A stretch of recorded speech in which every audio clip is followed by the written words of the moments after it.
ஜானகீகாந்தஸ்மரணம் ஜெய ஜெய ராம ராம. வேத வித்தியார்த்திகள் குழந்தைகள் எல்லாரும் கொஞ்சம் கவனம் செலுத்தணும். நல்லபடியாக மகாருத்ர ஜபமெல்லாம் காத்தால ஆயிருக்கு. இப்போ உபன்யாசம் ஆரம்பிக்க போகிறது. எல்லாரும் அவ சௌரியமான இடத்துல உட்காந்துட்டு சிரவணம் பண்ணுறது.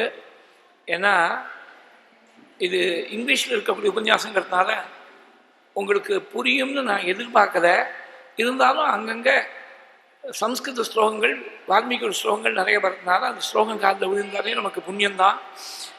சந்தியாவந்தனம் முடிக்காதவா முடிச்சுட்டு வந்து உட்கார்றது, முடிச்சாச்சுன்னா வந்து உட்காந்துருக்கு. புரியலன்னா பரவாயில்லை, ஸ்லோகம் காதில் விழுந்தாலே புண்ணியம்தான். மௌனமாக சாந்தமாக அவா சௌரியமான இடத்துல உட்காந்துட்டு சிரவணம் பண்ணுறது எல்லாருக்கும் ராமனுடைய பிரசாதம் பரிபூர்ணமாக ஏற்படும்.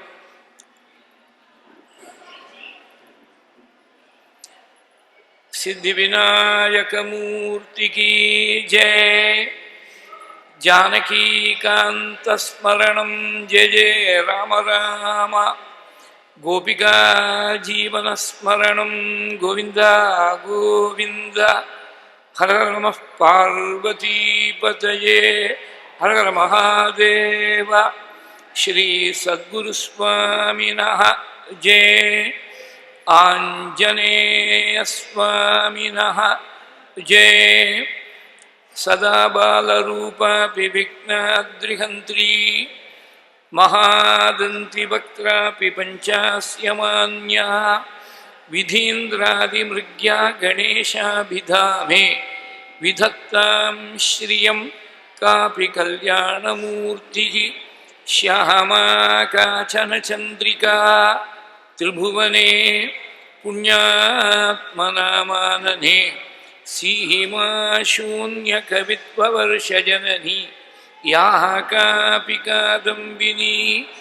மாஹாராராதிமனோவிமோகனவிதௌ காச்சித்தமः கந்தளி. காமாக்ஷ்யாः கருணாகடாக்ஷலஹரி. காமாய மே கல்பதாம் சாரதா சாரதாம்போஜவதனா வதனாம்புஜே. சர்வதா சர்வதாஸ்மாகம் சந்நிதிம் சந்நிதிம் கிரியாத். ஸ்ருதிஸ்மிருதிபுராணானாம் ஆலயம் கருணாலயம். நமாமி பகவத்பாதசங்கரம் லோகசங்கரம். சதாசிவசமாரம்பாம் சங்கராச்சார்யமத்யமாம் அஸ்மதாச்சார்யபர்யந்தாம் வந்தே குருபரம்பராம். அபார கருணா சிந்தும் ஞானதம் சாந்தரூபிணம் ஸ்ரீச்சந்திரசேகரகுரும் பிரணமாமி முதான்வகம். யதீயாங்கிரிசிந்தா சுபூதா ச வாணி. யதீயம் ஸ்வரூபம் சதா தியானயோக்யம் தமேவேந்துச்சூடாக்கிய திவ்யாவதாரம். மனோவாக்ஷரீரைः குருஸ்ரேஷ்டமீடே சதாத்மத்யானநிரதம். விஷயேभ्यः பராङ्முகம் நௌமி சாஸ்திரேஷு நிஷ்ணாதம். சந்திரசேகரபாரதீம் தோர்பிர்யுக்தா சதுர்பிः ஸ்படிகமணிமயீம். அக்ஷமாலாம் ததானா ஹஸ்தே நைகேன பத்மம் சிதமபி ச சுகம். புஸ்தகஞ்சாபரேண பாஹாசா குந்தேந்துசங்கஸ்படிகமணிநிபா. பாசமானா அசமானா சாஹமே வாக்தேவதேயம். நிவசது வதனே சர்வதா சுப்ரசன்னா. கூஜந்தம் ராம ராமேதி மதுரம் மதுராட்சரம். ஆருஹ்ய கவிதாசாகாம் வந்தே வால்மீகிகோகிலம். வால்மீகேः முனிசிம்மஸ்ய கவிதாவனசாரிணः. ஷிண்வன் ராமகதாநாதம் கோனயாதி பராம் கதிம். யः பிபன் சததம் ராமச்சரிதாமிருதசாகரம். அதிருப்தः தம் முனிம் வந்தே பிராஹாச்சேதசமகல்மஷம். ஆஞ்சநேயமதிபாடலானனம் காஞ்சனாத்ரிகமனீய விக்கிரகம்.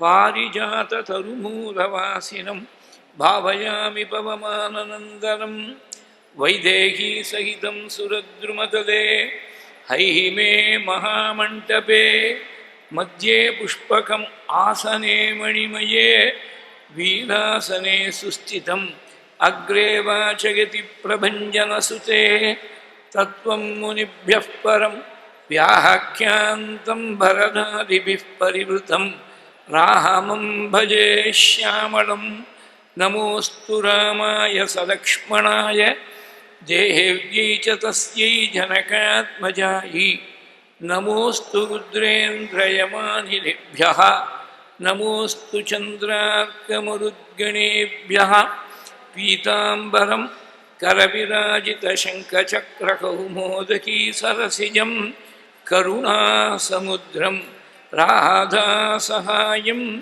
अतिसुन्दरमन्दहासं वातालयेशमनिशं हृदि भावयामि योऽहन्तः प्रविश्य मम वाचमिमां प्रसुप्तां सञ्जीवयति अखिलशक्तिधरस्वधाम्ना अन्यांश्च हस्तचरणश्रवणत्वगादीनि प्राणान् नमो भगवते पुरुषाय तुभ्यं श्रुतिस्मृतिपुराणोक्तधर्मघोषणनिस्तुलं भक्तवात्सल्यजलधिं पूर्णानुग्रहकारिणम् उपन्यासमहारत्नम् अज्ञातकटुभाषणम् अनन्तरामयोगीन्द्रं मद्गुरुं श्रेयसे भजे मुहुकं करोति वाचालं पङ्गुं लङ्घयते गिरिं यत्कृपातमहं वन्दे परमानन्दमाधवं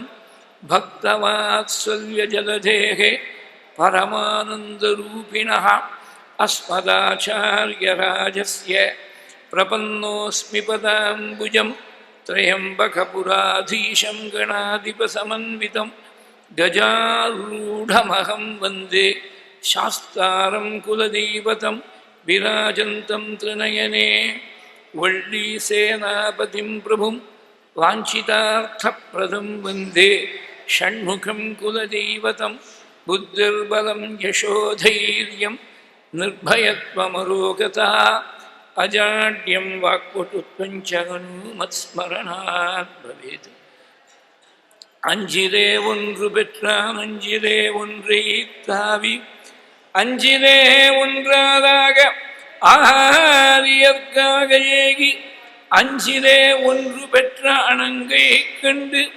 அயலாரூரில் அஞ்சிலே ஒன்றை வைத்தான் அவன் நம்மை அழித்து காப்பான் ஊனிடைச்சுவர் வைத்து கண்பு தூண்ணாட்டி உரோமம் மேய்ந்து 9 வாசல் தானுடை குரம்பை பிரியும் போது உள்தல் சரணமே சரணம் என்றிருந்தேன் தேனுடை கமலத்திருவினுக்கரசே திரிஹி குள்மா நெடுங்கடல் கிடந்தாய் நானுடை தவத்தால் திருவடி அடைந்தேன் நைமிஷாரண்யத்துழுந்தாய் ஸ்ரீஹரயே நமः सीतालक्ष्मण भरत शत्रुघ्न हनुमत् समेत श्रीरामचंद्राय परब्रह्मणे नमः गुरुभवनपुरेशाय नमः सद्गुरुचरणारविन्दाभ्यां नमः वाग्देव्यै नमः ओं हनुमते नमः स्वस्त्यस्तु समस्तसन्मङ्गलानि सन्तु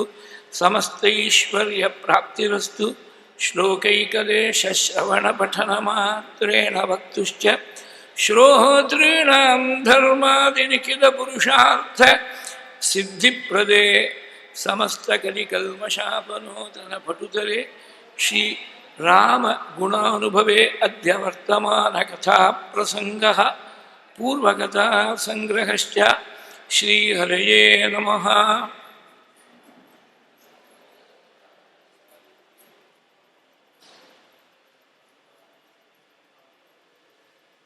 இங்கிலீஷும் சொல்லித்தராடா உங்களுக்கெல்லாம் எத்தனை வருஷமாக படிக்கிறேன் இங்கிலீஷ்? எத்தனை வருஷமாக இங்கிலீஷ் படிக்கிறேன்? 3 வருஷமாவா? சரி, கொஞ்சம் கொஞ்சம் புரியும். அப்போ இங்கிலீஷ் படிக்கிறதுனால கொஞ்சம் கொஞ்சம் புரியும். கவலைப்படாதவங்க ஸ்லோகத்தை கேட்டுருங்க. May the unfailing grace of the Infinite Lord and the benedictions of the Sadgurus inspire us as we continue to immerse ourselves in the sanctifying stream of the immaculate and inexhaustible virtues of the Lord. Over the last 4 days, we have been trying to get a feel of the virtues which were personified in the form of Sri Rama. We started with the Sankshepa Ramayana, which itself gives a detailed account of the gunas, the manifold gunas of Sri Rama. In reply to the queries of Valmiki, the sage Narada, who came perhaps at the behest of the Lord himself, narrates as many as 70 wonderful qualities to be found concentrated in one single personality. And we closed with the verse, Vishnuna Sadrisho Virye Somavat Priyadarshanaha in yesterday's discourse. He was equal to Vishnu in Virya. In being pleasing to look at, he was like the moon itself. Why the moon has been chosen for comparison? There was an explanatory note with which yesterday's lecture concluded. Though the moon, the ocean and the elephant are equally pleasing and one does not get tired of looking at any of these three, the moon has been chosen specially because the moon is not directly connected to the earth. The oceans girdle the earth. The elephant is very much to be found on the earth, but the moon remains a distant celestial body. So we must also equally understand that the Lord, though he appeared in human form, he was none other than the Supreme Lord Narayana himself incarnate. That is why, to show that he had descended from the heavens above, this example is quoted and it is said, Somavat Priyadarshanaha. There is also another interesting explanation for this. The moon, as we know, keeps on waning and waxing with irrevocable and unchanging regularity. But one keeps on seeing the moon. Likewise, Rama was equally pleasing to look at, whether he was the king of the kingdom, whether he was crowned as the kingdom, as the emperor of the kingdom, or whether he was in adversity facing exile in the forest. In whatever be the circumstances, Rama was pleasing to look at. We are familiar with the portrayal of Rama as Raja Rama, as Pattabhisheka Rama, Pattabhirama. At the same time, when you think of Rama in Vanavasa, you are moved by the compassion of the Lord. As Swami Deshika said in his Raghuvira Gadyam, Dandaka Tapovana Jangama Parijata. The Parijata is one of the 5 wish-yielding celestial trees which are enumerated in the Amarakosha. But the tree by nature is rooted to one particular spot. This was a moving and mobile Parijata.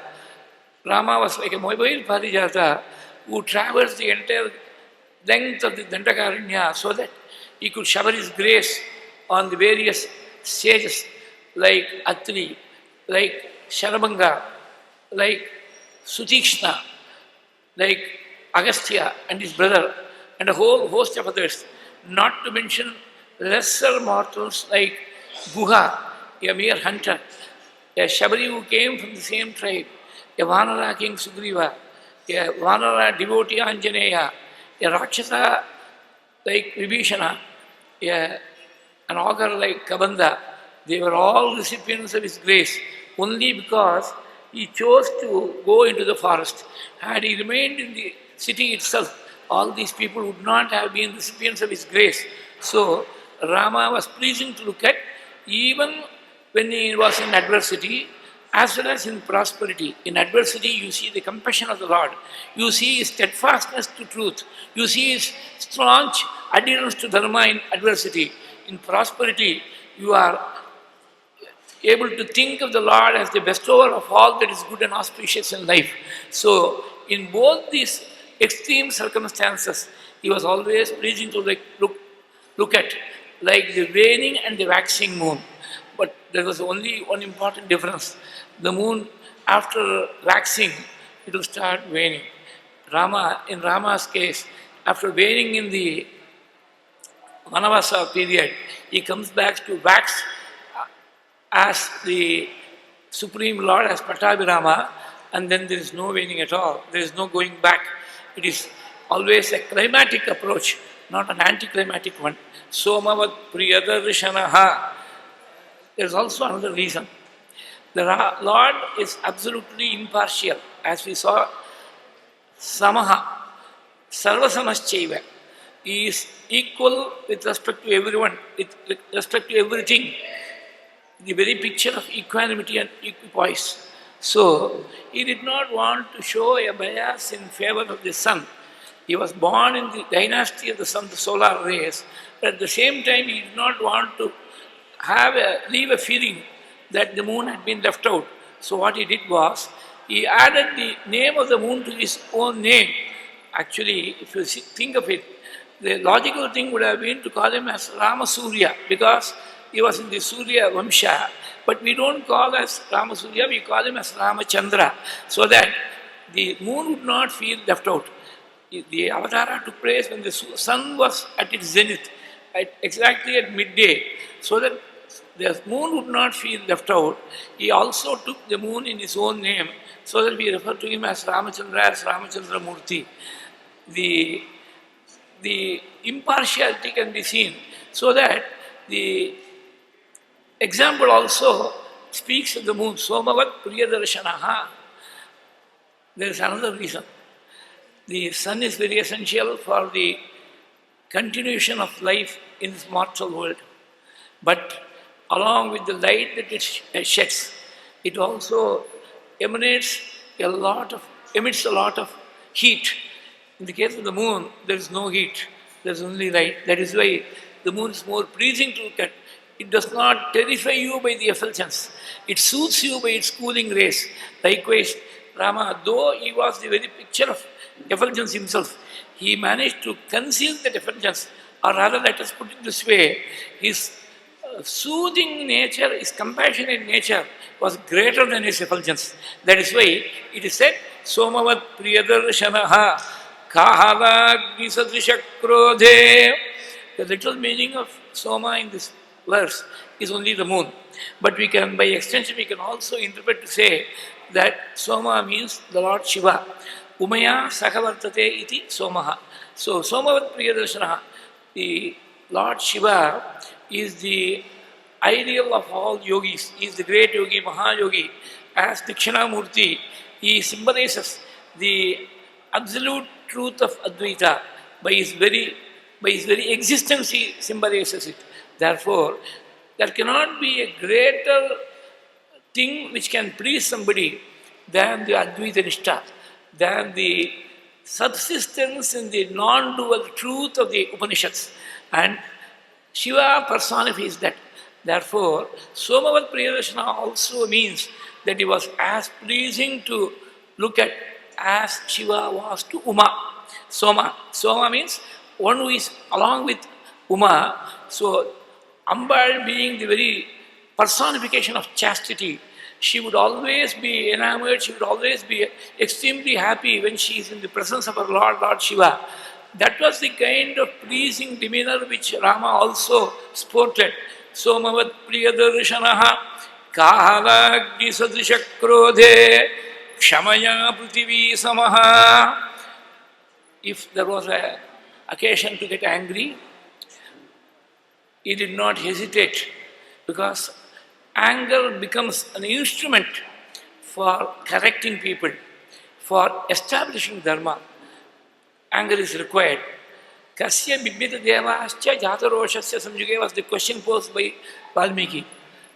One who has conquered anger, but if necessary, his anger can move the devas of the very heavens to tremble with fear.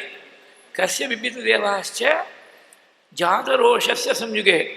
The answer to that particular query comes in this word, Kalagni Sadrisha Krodhe. Kalagni is the fire at the end of the yuga which consumes everything. It is the Pradayagni, it is the Samvartagni, Kalagni Sadrisha Krodhe. Likewise, while destroying the enemies, while vanquishing them, it was all consuming. There was no question of saying that some of the enemies have not been conquered. He could not conquer some of his enemies. There is no question of such a state at all.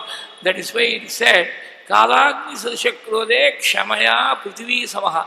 But that Krodha comes with a softening touch immediately. He could be extremely angry at one point of time. The next moment he could be oozing with compassion. Kalagni Sadrisha Krodhe Kshamaya Prithvi Samaha. There are two words. The one word is Kshama, the other word is Daya. When you show compassion to somebody else who is suffering, it is Daya. When that suffering is visited on you, one must always bear with it, put up with it. This is a double standard which is advocated by the Shastras. Normally, we are put off by double standards because the one double standard that we all know is when we are concerned, it is a liberal application of the law. When somebody else is concerned, the strict arm of the law is applied, the strict interpretation of the law is applied to judge them. This kind of a double standard is to be avoided at all times. But the double standard which the Shastras speak of is this. When it comes to you, you must set the bar much higher for you, but the bar must be lowered. When it comes to judging others, it must not be judgmental. You must look at it with compassion. So, there are two words, Daya and Kshama. These two qualities are essential in a true devotee. When it comes to himself, he will bear, he will put up with all kinds of difficulties, unimaginable difficulties. As Sita says in the Sundarakanda, she tells Hanuman, just for your sake, you please go and tell me, Lord, I have put up with all kinds, asakyani cha vakyani, dukkani cha hridachidaha, all kinds of sufferings which cannot be expressed, which cannot be even imagined. I have put up with all this only for your sake, for the sake of my Lord, for the sake of getting reunited with Him at some point of time or the other. I have put up with all these sufferings at the hands of these Rakshasa ladies. That is the quality of a devotee. He will be absolutely tolerant when it comes to himself. Whatever may be the difficulties that may be thrust upon him by life, he will bear it with not only with patience, he will bear it with grace. That is the quality called Titiksha in the Vedanta Shastra. Kshitikshama Pushkarasan Nibhakshi Yaharakshita Ragavadakshmanabhyam Saharakshasi Bigi Vikritekshana Bigi Samrakshate Samprati Vrikshamule. But when it comes to somebody else, you cannot tolerate even the bit of suffering that the other person undergoes. Immediately your heart should melt with compassion and pray to the Lord that they must be relieved of their suffering. The Mahaswami of Kanchi was a perfect epitome of this double standard. When it came to other people, when it came to devotees, I have been personally witness to many of these instances during the 6-year period from 1978 to 84, when he was not within the precincts of Tamil Nadu at all, but he was sanctifying the states of the then united Andhra Pradesh, Karnataka and Maharashtra by his holy feet. I had occasion to have the darshan of this great sage several times, and at the time he was very keen that all the devotees who came to him must be well fed, they must not go on an empty stomach, whatever be the time of the day or night, and however remote the village would have been. Yet he was absolutely abstemious in his personal habits. The days on which he did not partake of bhiksha perhaps outnumbered the days when he partook of bhiksha. So that was the standard, that was the example that is set before us. And that is the same example that Rama also sets before us in the Ramayana. As I pointed out earlier in yesterday's discourse, he did not seek anything for himself, but he sought boons for the Vanaras, for Kaikeyi, for Bharata, and again for the Vanaras at the hands of Bharadwaja. He sought favors for other people, not one single favor for himself. This was the double standard. Therefore, it is said, Kshamaya Prithvi Samaha. when it came to bearing and when it came to putting up with all kinds of difficulties and suffering, he was like the earth which bears with all the desecrations that we bestow upon her. She is the mother. She is the mother and the sky is the father. This is how the Vedas term. Prithvi, Mata, Dev, Pita. This comes recurrently in the Vedas. So she is the mother, essential mother. And the quintessential mother always puts up with all the difficulties in the family life so that her children may not be affected. Like the suspension system in a car which absorbs the shock so that the passengers are not inconvenienced. The mother is the suspension system in the car called life. She absorbs all the difficulties so that the children may not be visited by those difficulties. And there is a greater reason also. If the children at the tender age, they are exposed to the vicissitudes of life, it is quite possible that their attention will be diverted from their studies.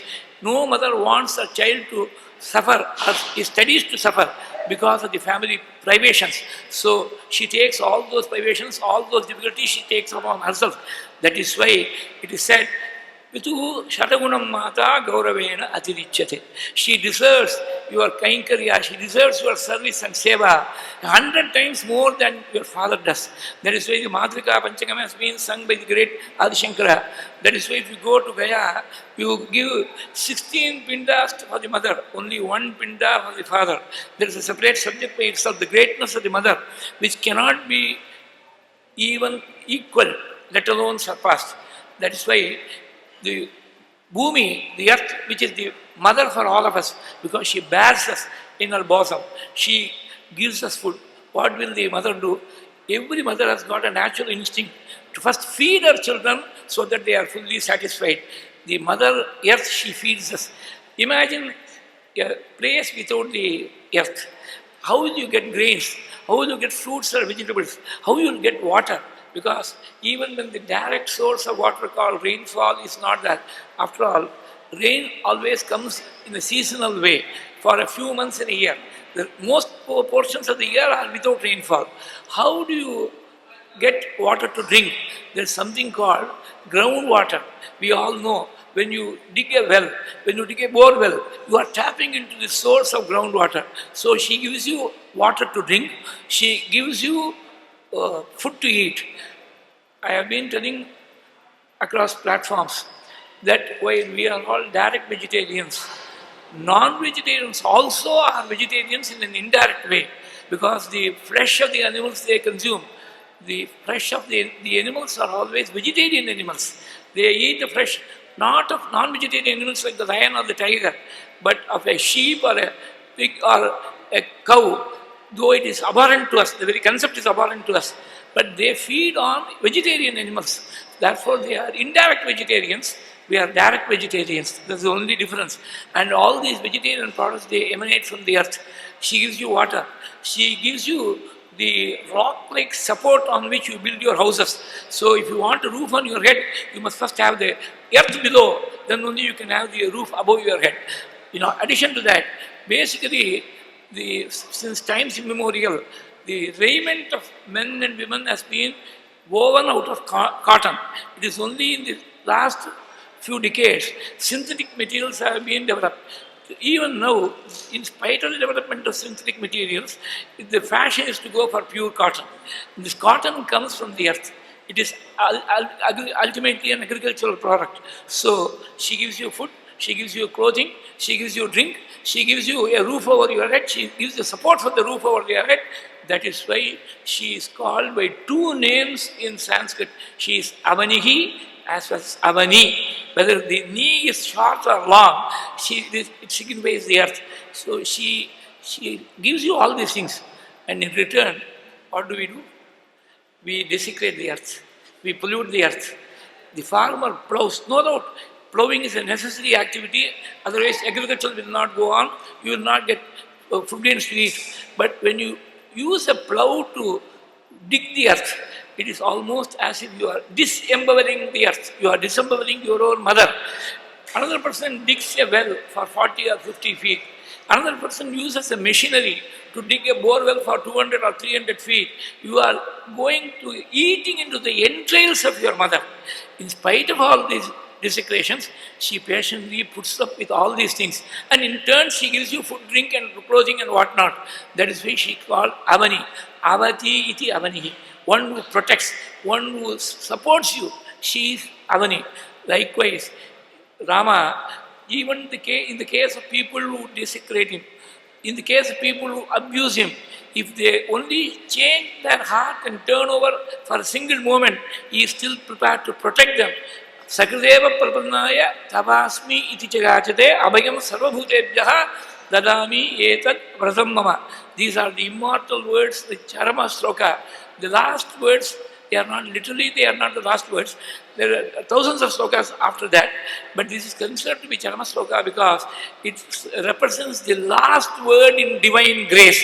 That is why it is Charama Sloka of the Ramayana. Sakrideva Pratannaya Tavasmi iti jagachate abhayam sarvabhutebhyaha dadami etat vratam mama. So, he is compared to the earth in terms of forbearance. Kshamaya is forbearance. Kshama is forbearance. Kshamaya prithvi samaha dhanadena samastyage. And it is only meet that the Mother Earth, she found a son-in-law who was the very replica of her in forbearance. That is why probably it was designed by the divine that the daughter of the earth who came as Bhumija, she should find Lord Rama as her husband. Janaki, as we know, Sita, she was born of the earth. She was not born out of a lady's womb.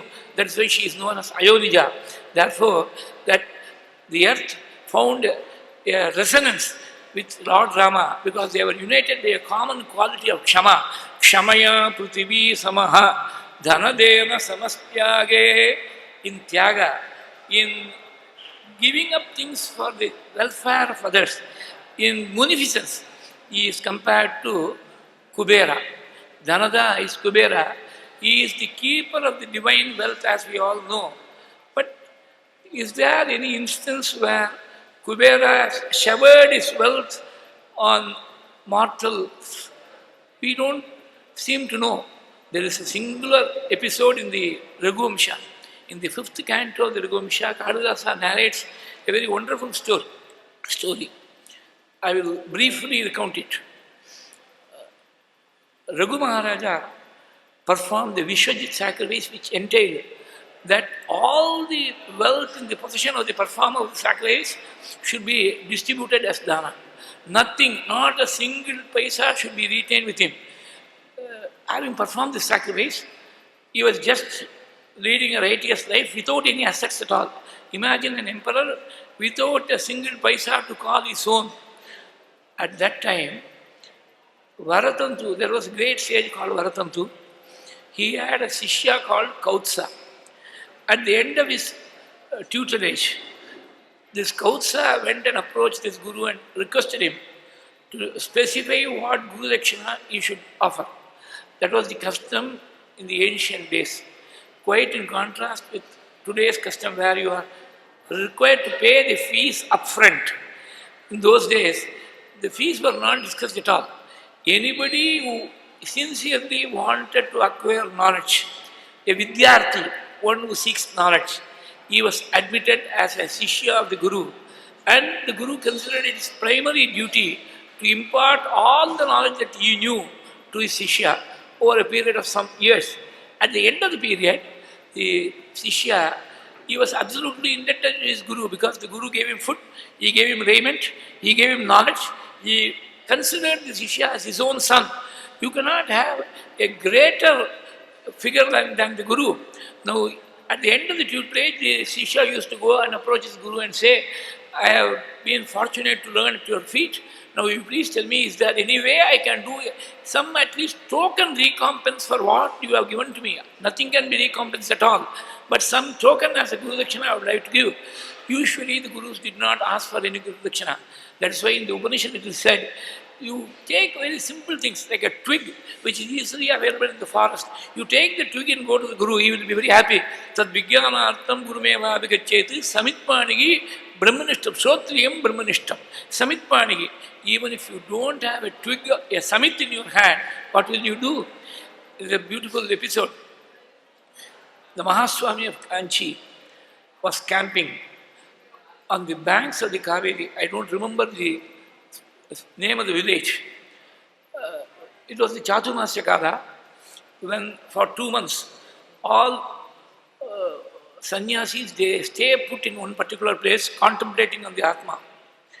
Various scholars of various disciplines, they used to come and take part in the Vidvatsalas. 2 scholars came by bus or train, and having detrained, they wanted to finish their morning ablutions and go to the Kaveri, have the sacred bath, and then come and prostrate before His Holiness. While they were on the way to the Kaveri for the morning bath, His Holiness had already completed his bath, he was on his way back. Quite unexpectedly, they were forced to see His Holiness without having the bath. As we know, normally in tradition, we don't do that at all. Normally, even if you go to a temple, you don't go without taking a bath. You don't see a great spiritual luminary like His Holiness without taking a bath. It is blasphemous to even think of it. These people, these scholars were taken aback. They immediately prostrated on the ground and expressed their regrets that they were forced to see Him without having the morning bath. His Holiness was all compassion for them and said, "You have not done anything." And they were also hesitant because they were coming with empty hands. You don't take a load of fruits to have a bath in the Kaveri. You go with free hands. They were taken aback. They were forced to see His Holiness with empty hands. Riktahastena nopeyat rajanam devatam guru is the dictum in the Shastras. When you go to your king, when you go to your guru, when you go to a devata, when you go to a deity, you don't go with empty hands. His Holiness immediately assuaged them and told them, "You have not done anything wrong. You have come to me as your guru. You have come to me only as the Shastras have prescribed." What is the word in the Shastras? Samitpani. Samitpani literally means with a twig in your hand. But His Holiness gave a totally new interpretation to that word. Samitpaniki means Samyak Itau Pani Yasya Saha Samitpaniki. One whose both palms have been closely folded in a gesture of Anjali. That is the meaning of the word Samitpani. Naturally, when you see His Holiness, automatically you will go into an Anjali mode of gesture. So, that was the kind of compassion that he had. He did not expect the slightest material thing. He wanted only people to follow the path of dharma and follow the path of righteousness. Nothing else mattered to him. So long as a person was on the path of dharma, he could have been extremely poor, but he was greatest in the estimation of His Holiness. So, this Kautsa, what he did, he went to his guru and asked him, "What is the Guru Dakshina that I have got to give it to you?" The guru said, "I am extremely satisfied by your service. There is nothing more that you have to do. You have been giving immense service to me over the years. I am quite satisfied. I bless you." Now, Kautsa was not satisfied with this. He wanted to give some dakshina, so he said, he kept on pestering his guru for a number of times. The guru got put out. He said, "You have learned all the 14 vidyas." I referred to these 14 vidyas a couple of days back. The 14 vidyas you have gathered from me, so you must give me 14 crores of gold coins. Kotis chatasraha dashachaha hareti. These 14 crores of gold coins, who would have the capability to give? Except for an emperor like Raghu. So Kautsa came to Raghu so that his desire to give Guru Dakshina to his guru would be fulfilled. When he came there, Raghu had just finished the Vishwajit sacrifice. So it was the normal custom in Raghu's household to offer padya or water for washing one's feet in vessels of gold. That was prior to the Vishwajit sacrifice. Now he brought it in a mud pot, because there was no other vessel available. Samrinmaye Vita Hiranyamatvat Argyam Nidaya Argyam Anargashilaha. Seeing this mud pot, Kautsa immediately, he could sense the financial condition of the emperor whom he had approached. He does not have anything, that's why he is bringing in the mud pot. So, he decided that he would not broach this subject at all with the king. He would go to some other king, to some other source where he could get the requisite Guru Dakshina. Now, having made considerate inquiries about his welfare and of his guru, Raghu started to broach the subject. "May I know what brings you here? Can I be of any help?" Then Kautsa was forced to tell him, I have to give 14 crores of gold coins to my Guru as Dakshina, but having seen you in this condition, I am not going to ask you because it is a wonderful example of Kadadasa. Perhaps Kadadasa alone could have given this example. He says, the penury of a man who has been forced to that economic condition because of his munificence is greater than the prosperity of a man who does not give. Sthane bhavan ekanaradipasanni akincanatvam nakajam vyanakti paryaya pitasya surehi himamshoho kadakshayo shlagyataro hivdehe. There's a poetic tradition that the nectar that flows from the moon is partaken of in turns by the devas. That is why the moon wanes during the Krishna Paksha, during the Kshaya Paksha. And it is subsequently replenished in the waxing phase. The waning phase, normally we consider the waxing phase to be auspicious, the Shukla Paksha to be auspicious. The Krishna Paksha comes one notch down in the estimation. But Kalidasa says, because he gave all this Amrita, the nectar to the Devas, the waning phase is superior to the waxing phase. Sthane bhavan ekanaradipasanni akinchanatvam makajam vyanakti paryaya pitasya surehi himamshoho kalakshayo shlagyataro hivruddege. So, I will take leave of you. I will go elsewhere. Raghu insisted that he should stay for 2 or 3 days. Vitrani vanyargasi sodumargan yavadyate sadhayitum tvadartham. Let it not be said that a Vidyarthi who was desirous of offering Guru Dakshina to his Guru approached Raghu, and because Raghu could not fulfill his desire, he was forced to go to another king. Such a thing has never happened. Such an ignominy has never been visited on our race. Please don't bring me this infamy. Please don't bring it to me. Please give me a chance to correct this. Give me 2 or 3 days' time. I will try to fulfill your wish. Guruvartamarti shrutapara drishva ragosakashad anavahapyakamam gato vadanyantaramithyayam me mabut parivada navavataraha. Raghu, having donated all his wealth, he thought there is only one way in which I can fulfill Kautsa's desire. I will march against Kubera himself with my entire army. And it was the Kshatriya Dharma, so that a king could march against the enemy and take possession of all his wealth. So I will go, because as I said earlier, the chariots of the kings in the Raghu's race, they were quite capable of traversing all the 3 surfaces, land, water and air. So I will go by the aerial path, I will go and conquer Kubera, take possession of his wealth and distribute what Kautsa wants to be given as Guru Dakshina. Kubera, being a god, he immediately came to know of it. The next morning, Raghu had decided to lead his army against Kubera. In the meantime, overnight, Kubera, being a demigod, he came to know of Raghu's intention, and he thought, if Raghu comes marching against me, I am sure to lose. Definitely he will win me over. That was the prowess of Raghu, which had spread over across the entire world. He is definitely going to be victorious, but that is not going to be creditable to me, because the world will say, Raghu, because of his prowess, he won over Kubera and took possession of his wealth. That is not going to do any credit to me. If I give on my own, I will be on high moral ground. So, what he did, overnight, the treasury of Raghu was filled with gold coins which were showered by Kubera from the heavens. And early in the morning, the guards who were posted to guard the treasury, they came rushing to Raghu and said, this is the great surprising event, the miracle which has happened. Now what are we supposed to do with all these gold coins? This is a very important thing to note. See the honesty, see the integrity of the people. Nobody knew, except for the few guards who were posted in front of the treasury, nobody knew about the shower of gold coins. If they had pocketed a few coins, nobody would have known. But even the thought did not enter their minds. they came to Raghu and said, what are we to do this with this gold coins? Immediately Raghu went and prostrated before Kausa and said, your Guru Dakshina is ready. You please tell me where it is to be delivered. I will arrange for the transportation of all these coins. I will see that it is delivered.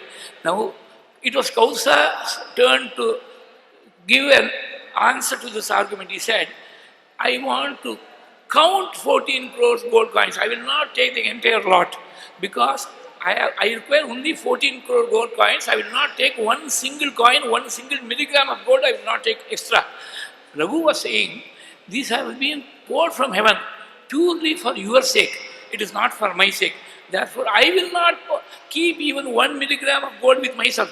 The entire thing you must take. See the generosity of both these people.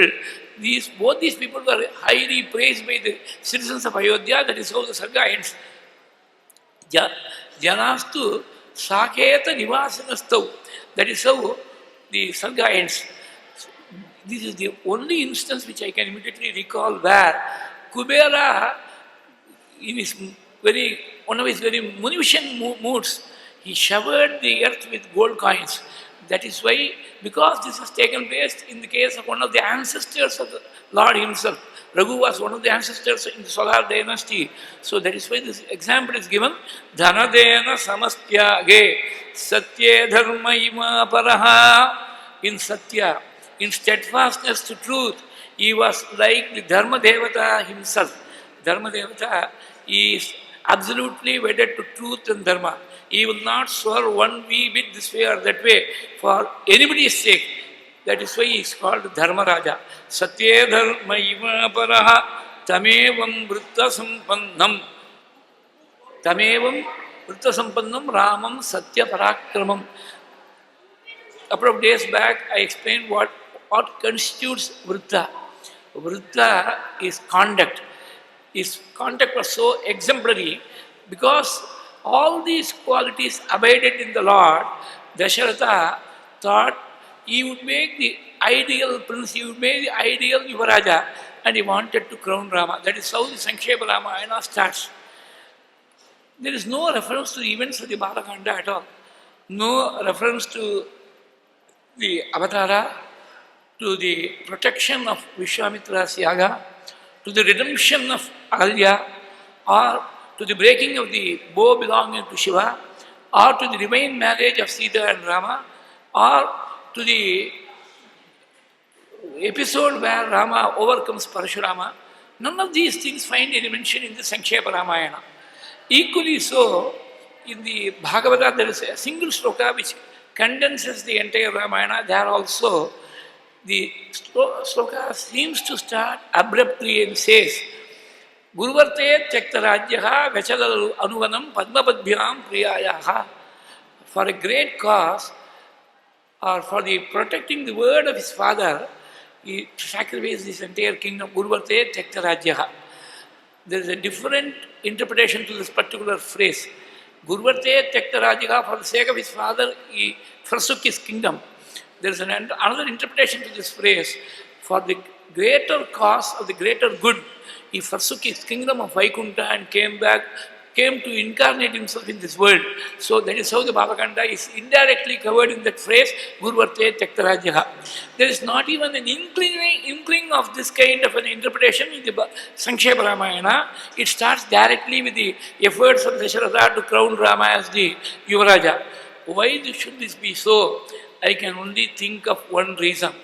When Narada started recounting the virtues of the Lord, the gunas of the Lord, he was so carried away, so immersed in this guna that he did not even think that he was skipping the Balakanda and going into the Ayodhya Kanda straight away.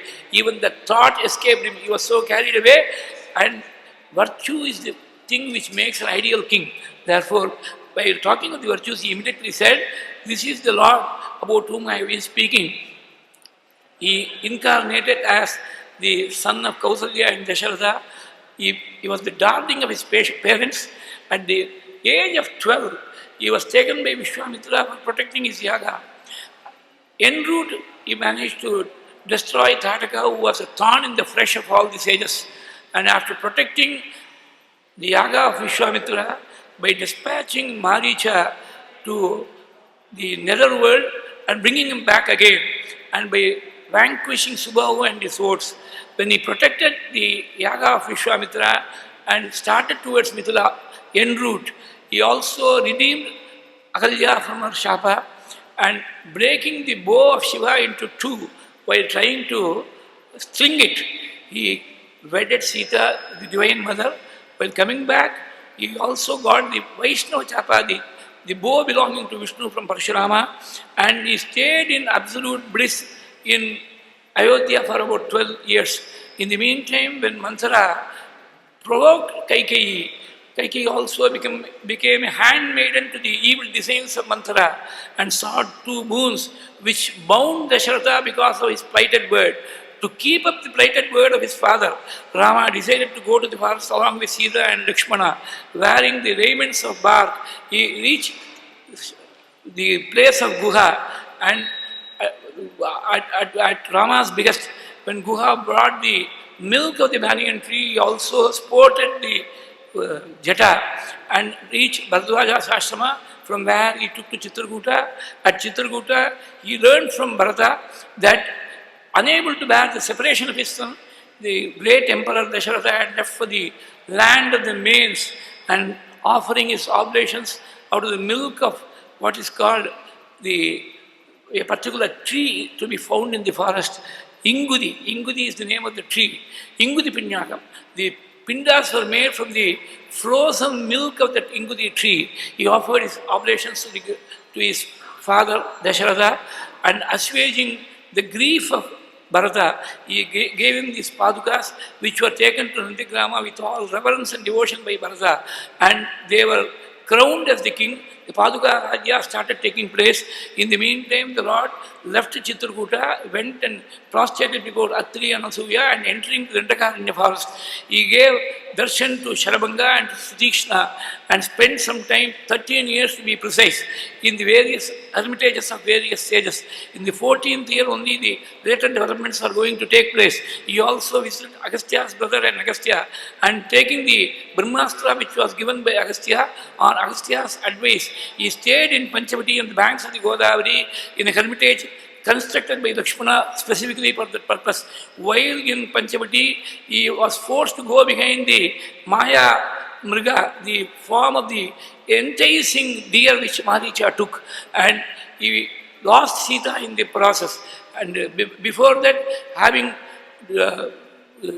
shown that he was a valorous person, having shown by the destruction of 14,000 Rakshasas who came to avenge the disfigurement of Shurpanaka, having dispatched Kara, Dushana and Trishara to the nether worlds. When he pursued the Maya Mriga, he was forced to separate from Sita, and seeking to know about the whereabouts of Sita, he came to know about Sita's abduction by Ravana from the mouth of Jatayu, having bequeathed the supreme words to Jatayu, and having conferred the greatest gift to Kabanda, when he came to the ashrama of Matanga and also blessed Shabari, so that she could reach her gurus in the direct presence of the Lord. Ultimately, he came and also befriended Sugriva at the behest of Anjaneya, who was the recipient of his grace, killing Vali and installing Sugriva as the king of the Kishinda kingdom. When the Vanaras were dispatched in all directions, he chose Anjaneya as his chosen emissary.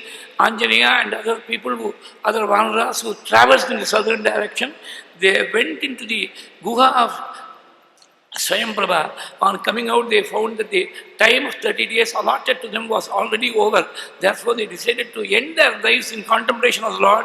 Hearing about the plight of these Vanaras, when Sampadi came and pointed out that Sita was there in the Ashokavana of the Lanka, Anjaneya, on the motivation of Jambava, he crossed the ocean in a trice, in a muhurta, overcoming the earnest pleas of Mainaka Parvata, as well as the opposition of Surasa, the Nagamata, and also vanquishing the Chayagrahini called Simmika. When he arrived in Lanka, he also vanquished Lankini and entered Lanka, seeking to see Sita by a thorough and methodological search of the entire city. ultimately, having seen Ravana, having seen Mandodari and mistaken her for Sita, and having corrected himself because of his superior discriminative powers, when he came to Ashokavana and saw Sita, he concluded that she must be Sita for a variety of reasons, all logically concluded. And at the time, seeing that Ravana was coming and threatening Sita, he remained a mute spectator, seeing that he should not exceed his authority. And ultimately, when Sita was forced to take a decision to take her own life, he was the life giver by chanting the Ramayana and having come down and narrated the qualities of the Lord. When he showed Shanguriya the ring that Rama had offered to him, and Sita was extremely in ecstasy on seeing this ring. She also gave a token of the Chudamani as a return symbol to be shown to Rama, and having taken the leave of Sita, when he showed his valor by destroying that Pramadavana, a horde of Rakshasas came, all those people were vanquished. Ultimately, he had the guts to go and tell Ramayana to the Ravana himself. Ultimately, when Ravana set fire to the tail, he was protected by the Patipratya of Sita and the compassion of Lord Agni, who was a good friend of his father Vayu. Ultimately, when he came back after seeing Sita once again and dousing the flames in the waters of the ocean, he came back to give this good news to Rama. Rama started the Abhijit Muhurta, came to the northern bank of the river where he gave Sharanagati, where he gave succor to Vibhishana, who sought his feet, sought the refuge of his feet, and having constructed a setu in a record time of 5 days, came to the southern southern bank of the ocean and sent Angada as an emissary. When that emissary failed in his message, when Ravana failed to heed this message, there was no other alternative but to fight. And in the fight, several crores of the Rakshasas were destroyed, and Agastya came to give instruction in the Aditya Hridayam. After getting this sacred mantra as Upadesha from Agastya, he managed to vanquish Ravana too. After reinstalling Vibhishana as the king of Lanka for a second time, a Pattabhishekam was performed on the southern side of the ocean, and having taken back Sita, who was purified by fire. No, she purified fire itself and came back to Rama as Agni Shuddha.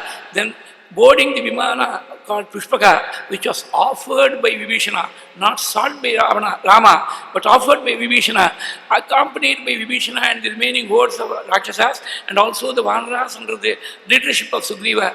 When he came back and also took back the Vanara ladies from Kishkinda and reached the hermitage of Bharadwaja, where he was requested by the sage to stay for a day.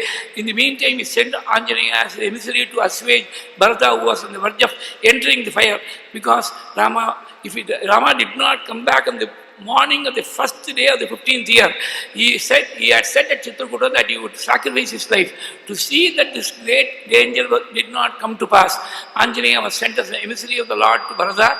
The Lord followed the next day, and the entire city was in a celebratory mood when 500 rivers contributed their Tirtha along with the 4 oceans in the 4 corners of the earth. Using all these sanctified waters, they were originally sanctified. They were more sanctified by the fact that Vedic mantras were chanted and incantations were pronounced.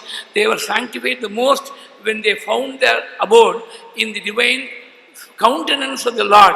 The Pattabhisheka took place, and for 11,000 years, 1,000 years in the company of Sita and 10,000 years without Sita, he established the rule of Dharma in the world.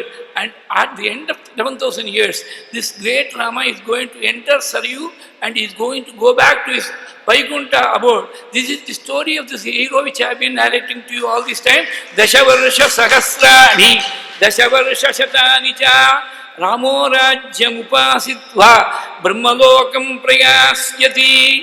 Though our subject is only Rama Gunarnava and Rama Gunanubhava, I thought the sunking narration of this story will enable us to get the punya of listening to the entire Ramayana in 5 or 6 minutes. That punya should go to each devotee who has assembled here, those who have not been able to assemble here, but those who are listening online also. They should get the punya of listening to the sacred story, which can never stale. Time cannot stale, nor custom vary, as the Shakespearean usage goes. The story of Rama is evergreen, it is eternal. No matter how many times you hear it, no matter how many times you narrate it, it always appears to be fresh. Not only appears, it is fresh. Because that is the glory of the Lord. That is the glory of His story also. This kind of recounting of the gunas, the virtues of the Lord is not restricted to the Balakanda alone. We have so far, last 4.5 days, we have been dealing with the Sankshepa Ramayana, how it enumerates the virtues of the Lord. You will have a great certification from the words of the greatest sage Vishwamitra himself. He tells, I know who Rama is. He is Satya Parakrama, he is Mahatma. A Mahatma is one in whom there is perfect congruence between thought, word and deed. There is not an iota of difference between what he thinks and what he says, between what he says and what he does. Karmanyekam, vachasyekam, manasyekam, varchasyekam, karmanyekam, Mahatma. Manasyekam, vachasyekam, karmanyekam, Mahatmana. That is the definition of a Mahatma. And the certification that Rama is a Mahatma comes not from some plebeian mouth or some passerby on the street. It comes from the greatest of sages who acquired Brahmarshitva, the quality of being a Brahmarshi, through the sheer penance of his tapas. And one who vouchsafes the Gayatri mantra to us. The same Vishwamitra tells, Aham vedmi Mahatmanam Ramam Satyaparakramam Vasishtopi Mahatejaha Yecheme Tapasistidhaha. So, depending on who gives the certification, that certification gains greater weight. Here, it is not merely Vishwamitra, one man who certificates. He says, Vasishtopi Mahatejaha. The Vasishta and Vishwamitra, there were two sages, as the scriptures and Puranas tell us. They never agreed upon anything. That was the classic case between Vasishta and Vishwamitra. But yet, on this one point, that Rama is Mahatma, that Rama is a Satyaparakrama, he is the embodiment of all virtues, he is divinity incarnate. On this point, there cannot be a dichotomy of opinion, there cannot be a difference of opinion between Vasishta and Vishwamitra, who were at loggerheads at other times. On this point, they were united. Vasishtopi Mahatejaha, Yecheme Tapasistitaha. Not only Vasishta, all the great sages who adorn your court, Dasharatha. This is how Vishwamitra addresses Dasharatha. All these sages, they should have been in contemplation in some uninhabited cave. They have forsaken the cave, they have forsaken the forest. They have come to your darbar, they have come to your stage. Why they have come to your city? Because they know that the object of all contemplation, the object of all that penance has incarnated itself as Rama to be your child. They have come to see that Rama and see that penance is fulfilled. Echeme tapasistita. These are rare words. And mind you, Rama was only a stripling boy of 12 summers when Vishwamitra uttered these words. Aham vedmi. It is not that Rama has been tested by time. It is not that age and time have proved that he is a Mahatma. He is yet to open his innings, as the phrase goes. He is yet to show his prowess. At the time of Vishwamitra's appearance in Dasharatha's court, Rama's prowess was not known. He was only the darling of his parents, that's all. Beyond that, beyond the fact that he had acquired the Vidya in the traditional manner from Vasishta, beyond that nothing was known. It was left to Vishwamitra to open the eyes of Dasharatha and tell, this is not an ordinary boy, don't mistake him to be an ordinary offspring born to a royal couple. He is a divine incarnation, so you must understand this. Aham vedmi Mahatma anam Rahamam Satya Parakramam Vasishtopi Mahatejaha Yecheme Tapasistitaha. Now, if you fast forward to the Ayodhya Kanda, before that, there is a verse in the last sarga of the Balakanda which says, Rama and Sita were united in absolute harmony, the perfect Dampati. Why? Because Gunat Rupa Gunachapi Pritir Bhuyobhyavardata, their affection for each other. The mutual affection increased by leaps and bounds over time. Why? No, it was not merely the physical attraction which attracts in the early days of the marriage. That is Rupa. Gunat Rupa Gunachapi.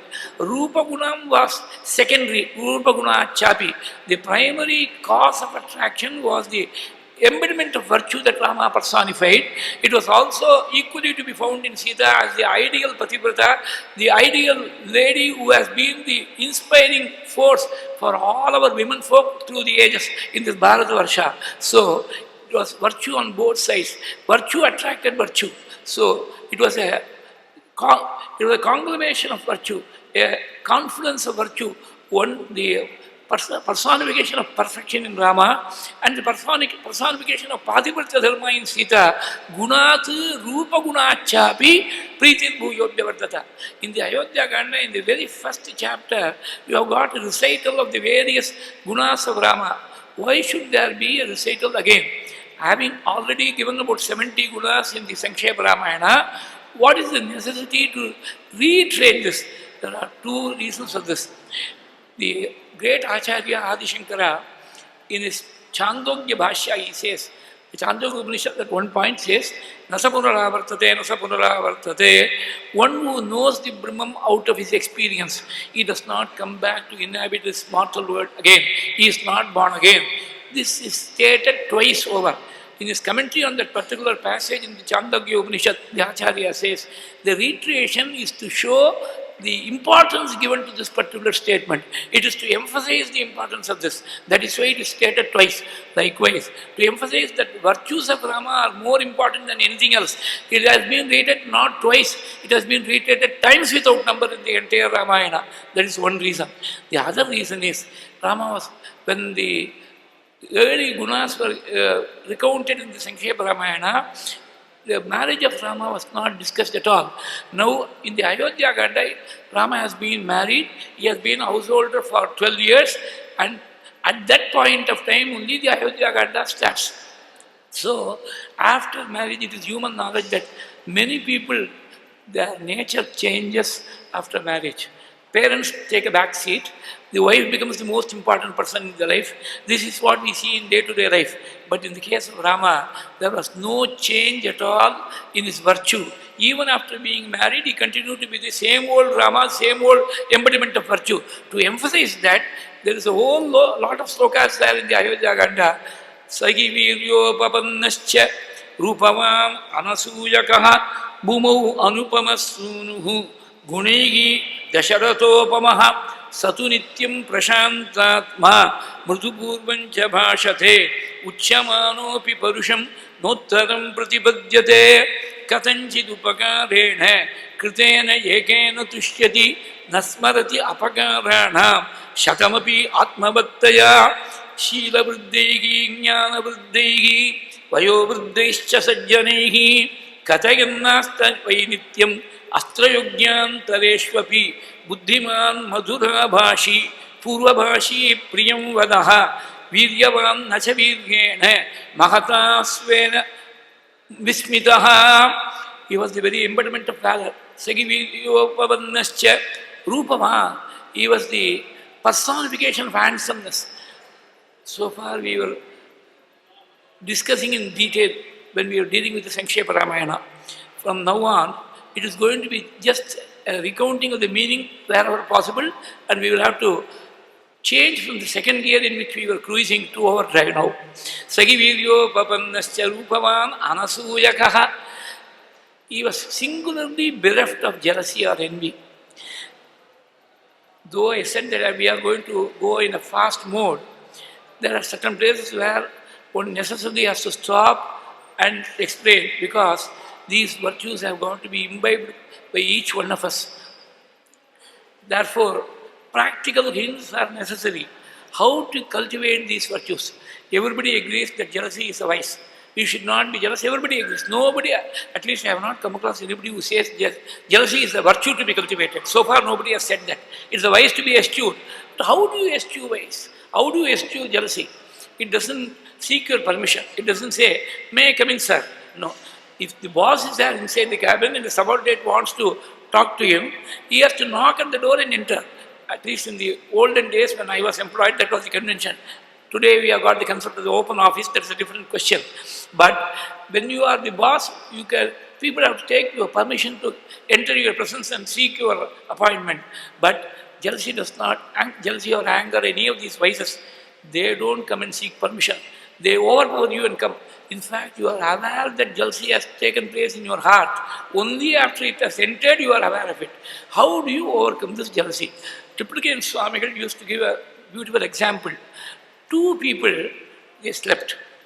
Both of them had dreams. Now, one person had a dream that he was in possession of a check for 1 lakh rupees.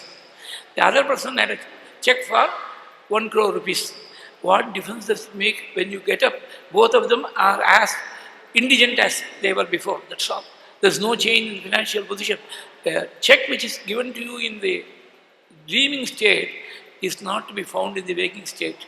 The entire world is a dream. Vishwam darpana drishyamana nagari tulyam nijantargatam pashyamni atmani maya bhagirivod bhutam yatha nidraya yas sakshat kurute prabodha samage swatmanamevadvayam tasmai shri gurumurtage namagidam shri dakshinamurtage. This is what the great Acharya tells us in the very first verse of the Dakshinamurti Stotram. The world is like a dream state. The dream state is true for one who is dreaming. For the same person, when he wakes up, it is not true. The dream is not true. Likewise, the world is true for those of us, we are slumbering in ignorance. Therefore, we are in the dream state. For us, it appears to be true. It is true also. For the same person, if by the grace of God he is able to awaken into the bliss of self-knowledge, if he is blessed with Atma Sakshatkara, then the world appears to be a dream to be forgotten. It is not something which has got an absolute reality of its own. So, whether it is 1 lakh or 1 crore, which is given to you in a dream, it disappears on waking up. Likewise, whether you have got 1 lakh or 1 crore, you have to give up all these things. When you go from this world, you cannot take even one single paisa with you. As we saw earlier, that's the greatest blessing that God has vouchsafed to us. Therefore, why should we be jealous of somebody else? In fact, if you think the other way, it is the billionaires and the trillionaires. I read somewhere that the trillionaire is expected very shortly. A trillionaire is expected very shortly. Billionaires, because even billions normally it would be hard put to say how many ciphers constitute a billion. It is difficult to put a figure on that. It is the billionaires who should be jealous of us, because as middle class people, perhaps you have got a flat, you have got your retirement savings or terminal benefits, you have got a pension on which you carry on your day-to-day activities. That's all. Nothing more to boast of. But a billionaire, when he goes, he is leaving behind billions. As compared to the vast majority of us, we leave back a bank balance of perhaps a maximum of few lakhs of rupees. That's all. And that too because of inflation.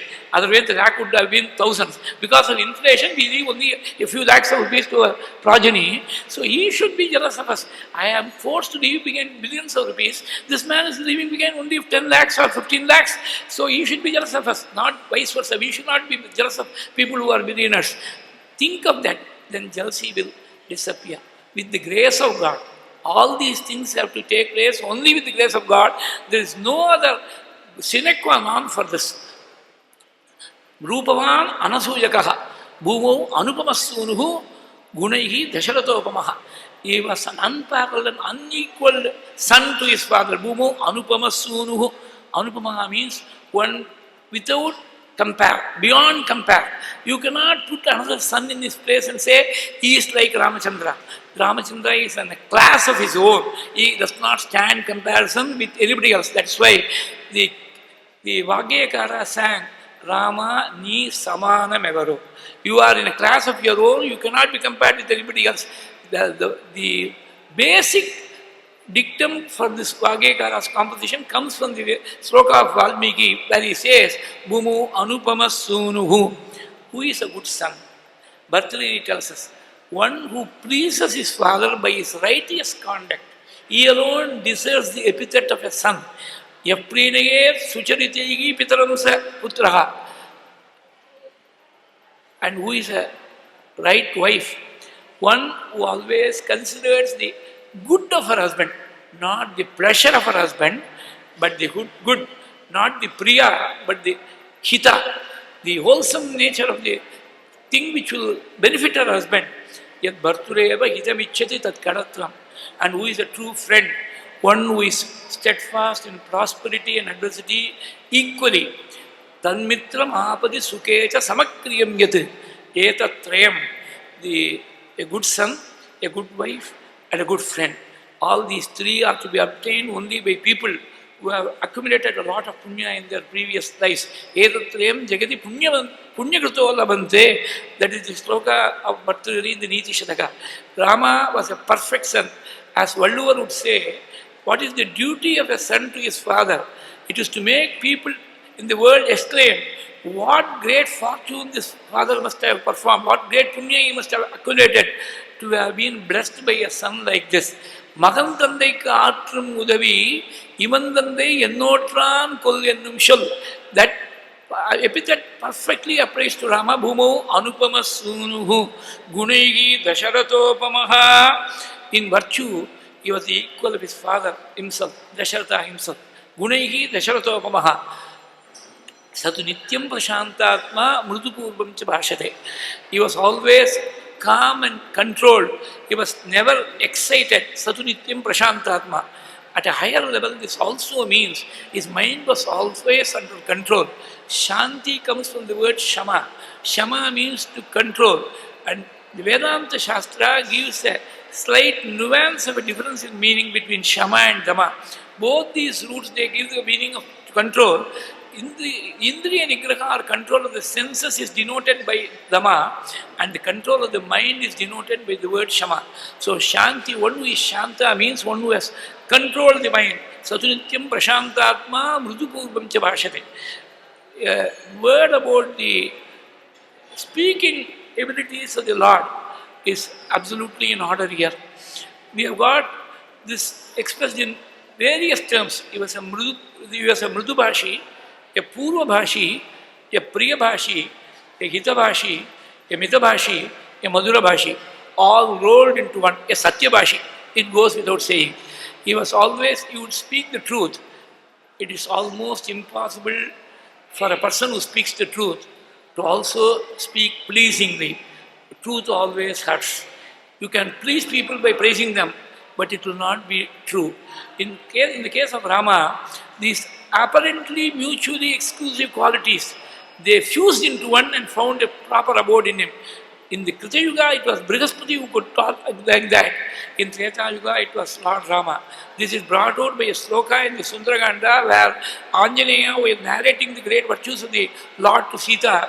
He says, Satyavadi Madhuramak Devo Vachaspatir Yatha. He was a Satyavadi, a speaker of truth, an upholder of truth. He was a Mridubhashi.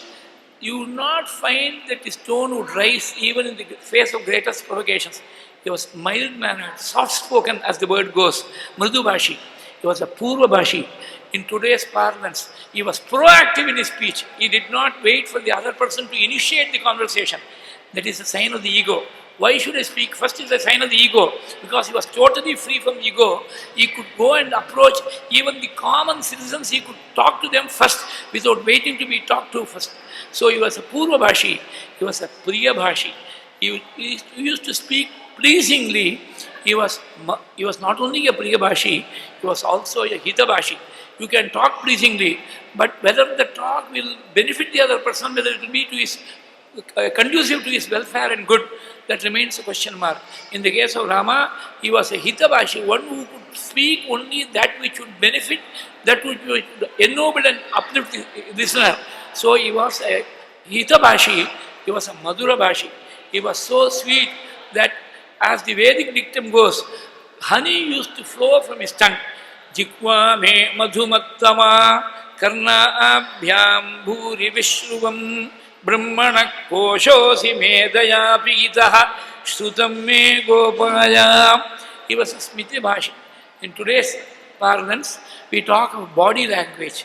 You can speak the most pleasing words, but if your body and body language sends a different message, if you pull a long face and talk of pleasing things, the pleasing things will not register. Only the long face will register. In the case of Rama, it was always a smiling countenance.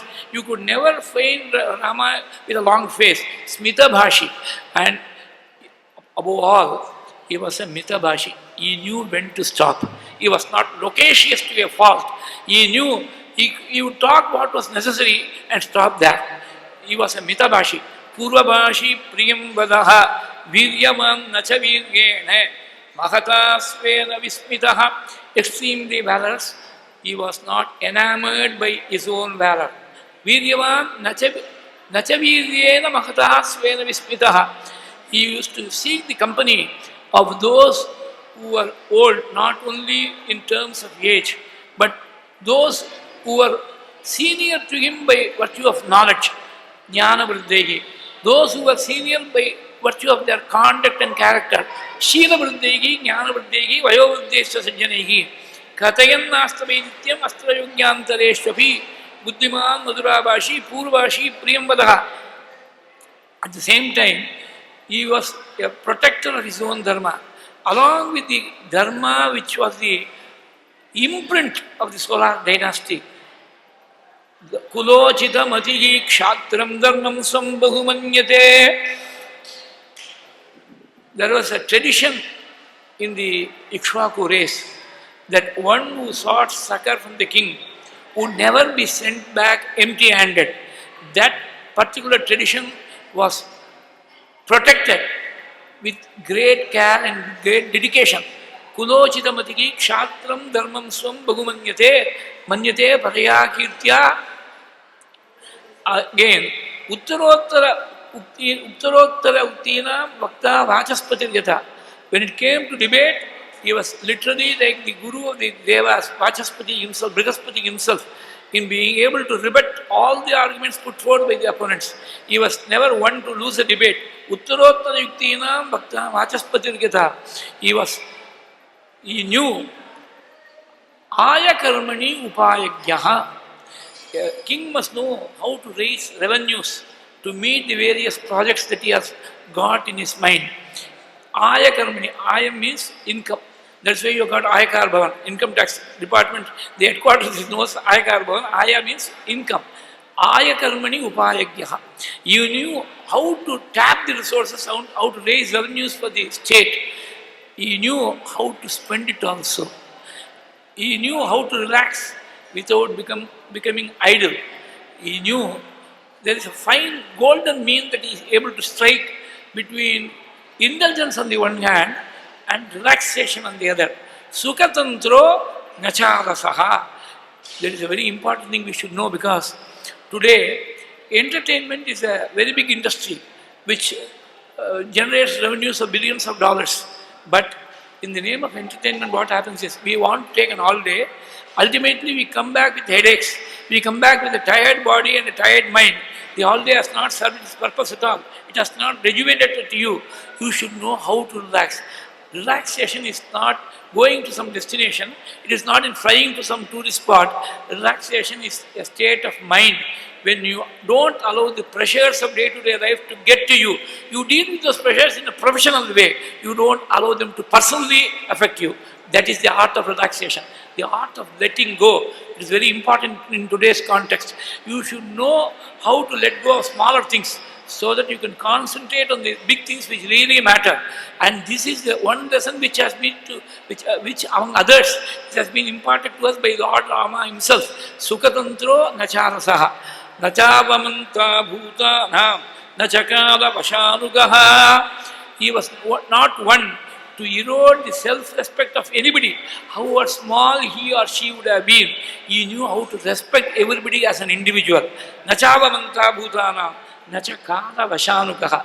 He knew how to change with the times, but he was not one to be enamored by the nostrums in fashion.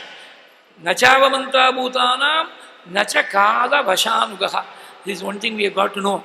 You cannot conduct your life as your great-grandfather did 100 years ago. You cannot do it.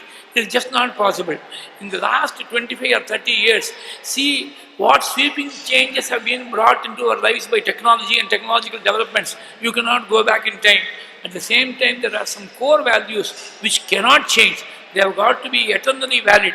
You have to keep track of the truth. You have to be steadfast to the truth. You have to be honest. You have to be transparent. In fact, all these ancient values are now being marketed under new names. We talk of business ethics, we talk of transparency, we talk of CSR or corporate social responsibility. All these things were there in the ancient times. Now they are being given new appellations, that's all.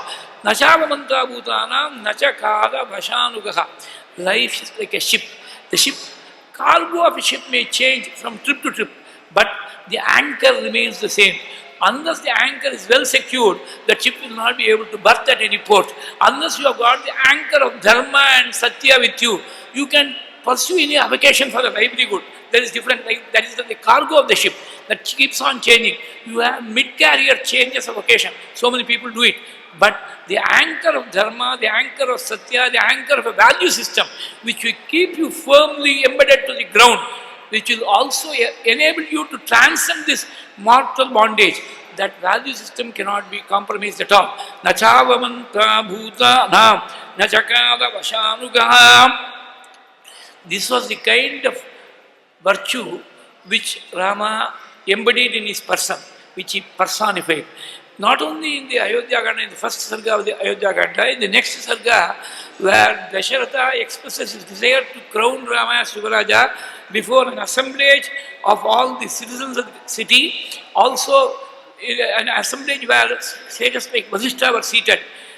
As one man, the assembly rose and said, "We are extremely happy to hear that you are going to crown Rama." Dasharatha was taken aback for a moment. I have been trying to be very righteous in my dealings, in my administration as a king. I have seen to it that I have not violated dharma even one wee bit. Why is it that there is so much of enthusiasm on the part of the citizenry to see Rama as the crown prince? He asked this question. Katannu maidharmena prithvim anushasati bhavantaha drishtumichanti yuvarajam mamatmajam. As one, in one voice they replied, "You have been a good king, no doubt, but there is only one fault on your side." It is not stated so in the Valmiki Ramayana, it is a way of expressing it. There is only one fault. Dasharatha was taken aback for a moment. This was taking place in the Treta Yuga, mind you, when monarchy was the norm and not the exception as it is today. Today's monarchy is more of a constitutional monarchy where it does not have any real value. In countries like the UK or the Netherlands where the king continues to be there, it is only a token monarchy. The real power does not exist in the monarchy. In those days in Treta Yuga, real power existed in the monarchy, in the person of the king. You don't talk to a king and tell him you have got a fault. Who is to tell the emperor that he has no clothes, as the phrase goes? But the people told Dasharatha, "You have got one fault on your side." Dasharatha was momentarily taken aback. "Pray tell me what is my fault." "You have begotten a son who is more virtuous than you. That is the only fault. We will tell you the gunas of Rama." The common citizens of Ayodhya, they say, "Bahavo nrpakalyanaha gunaha rahamasya santite." When he sees elders, he prostrates to them. That is why his fame, his longevity, all his greatness keeps on increasing from day to day, from hour to hour. Tena iga asya atula kirtiye ayugu tejasya vardate. Not only that, when he goes on any expedition to conquer a neighboring country, he does not come empty-handed. He always comes victorious only. Na abhijitya nivartate.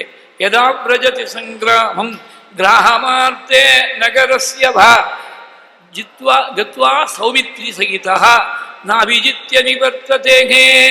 He goes with Lakshmana, comes back peacefully. You will always find Jayarama, you will always find Vijayaraghava only. Can you ever think of the opposite? Never.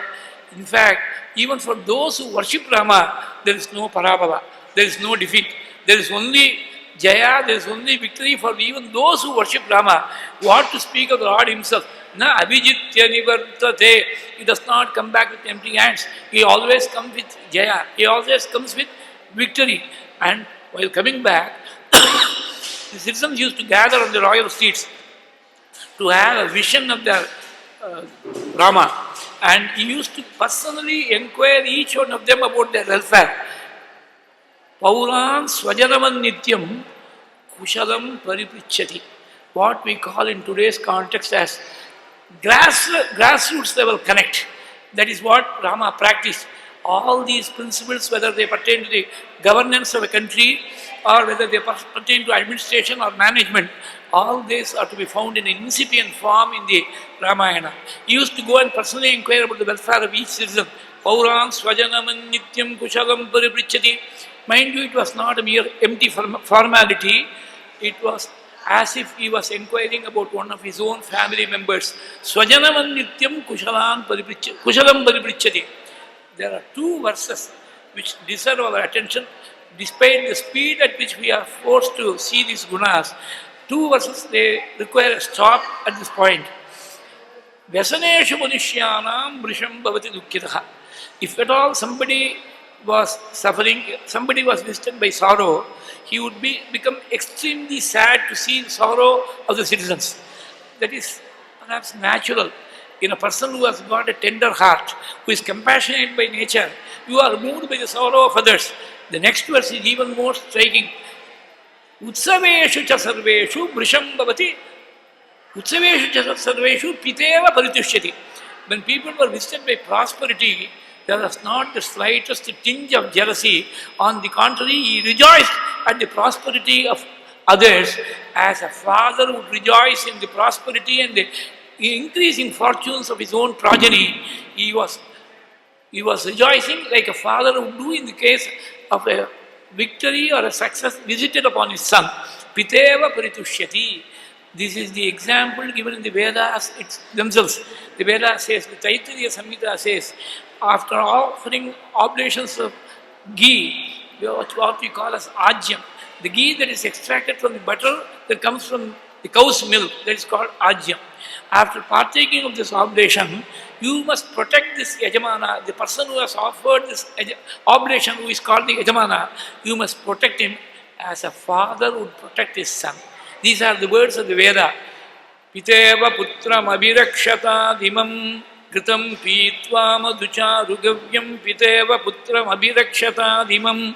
That is echoed by Valmiki when he says, Utsaveshu cha sarveshu piteva paritushyati. Not merely tushyati, paritushyati. He would rejoice in great grandeur. Not merely rejoice, but rejoice from the bottom of his heart. Piteva paritushyati. That is why all the citizens of Ayodhya, whether they were young girls or married Suhasinis, whether they were young youth or old men, all of them, they were united in one common prayer. Striyo vruddhaha tarunyascha sayam prata samahitaha sarvan devan namasyanti ramasyarthe manasvinaha. Without excluding a single deity. They used to prostrate before all the deities in the country, both in the morning as well as the evening, seeking that Rama should be crowned as the crown prince. Therefore, these gunas resonate at each and every point, not only in the Ayodhya Kanda. I will give illustrations from the other Kandas because we are running short of time. We will just touch upon examples from other Kandas. In the Aranya Kanda, Shurpanaka comes there. And Shurpanaka comes with a wrong intention of trying to entice Rama into marriage with her. That is the kind of very mischievous intent that she had. In spite of the fact that at the end of the episode, she was disfigured by Lakshmana on the orders of Rama. She lost her ears and her nose. Everybody knows about it. When she goes back to Kara and tells about Rama, whose motivation has resulted in her disfigurement, she does not refer to Rama in denigratory terms. She says, both Rama as well as Lakshmana. Rama was the motivator, Lakshmana was the executor. Both of them have been referred, Tapasu dharmacharino phalamula shanudantau tapasu dharmacharino. They subsist on a very simple and meager diet of fruits and berries. They have controlled their senses. Dantau. They have controlled their senses. They are in the garb of ascetics. Tapasau. Dharmacharino. They practice dharma. Not one word of adharma is there. Both Rama and Lakshmana are bracketed together by this dual usage, the Vivachana usage here. Palamula shanudam tau tapasu dharmacharinu. Again, in the middle of the Aranyakanda, you have got the place where Ravana approaches Maricha for help in abducting Sita. He speaks of Rama in a very derogatory fashion. He says that he has been forsaken by his own father. See how the facts are twisted in the mouth of a person like Ravana, how the facts get twisted. Rama voluntarily chose to come to the forest so that his father's word would be upheld. Here, Ravana presents in a different light. He has been forsaken by his father. In reply to Ravana, Maricha goes into a panegyric of praising Rama. He says, Nachapitra parityaktaha. He has not been forsaken by his father. Nalubdo nachadushīlaha. Nachapitra parityaktaha namaryāda katanchana. Nalubdaha nachadushīlaha. He is not one who is miserly. He is not one who is characterless. Nachadushīlaha. Not only that, natikshnaha. Nachabhutanam sarvesham ahite rataha. He is not harsh, he is not cruel by nature. He is not one who is not interested in the welfare of all creatures. Nachabhutanam sarvesham ahito rataha. Not only that, nacha dharma gunir hinaha. Nacha kshatriya pamsanaha. The kshatriya pamsana is one who is born as a kshatriya but does not have any of the noble qualities which are expected of a true kshatriya. He is not a kshatriya pamsana. You must note the use of the double negatives in all these slokas for the sake of emphasis. Nacha namaryāda katanchana naruddaha nacha dushīlaha. Not only that, nacha dharma gunairhinaha. He is not bereft of dharmic qualities. Nacha kshatriya pamsanaha.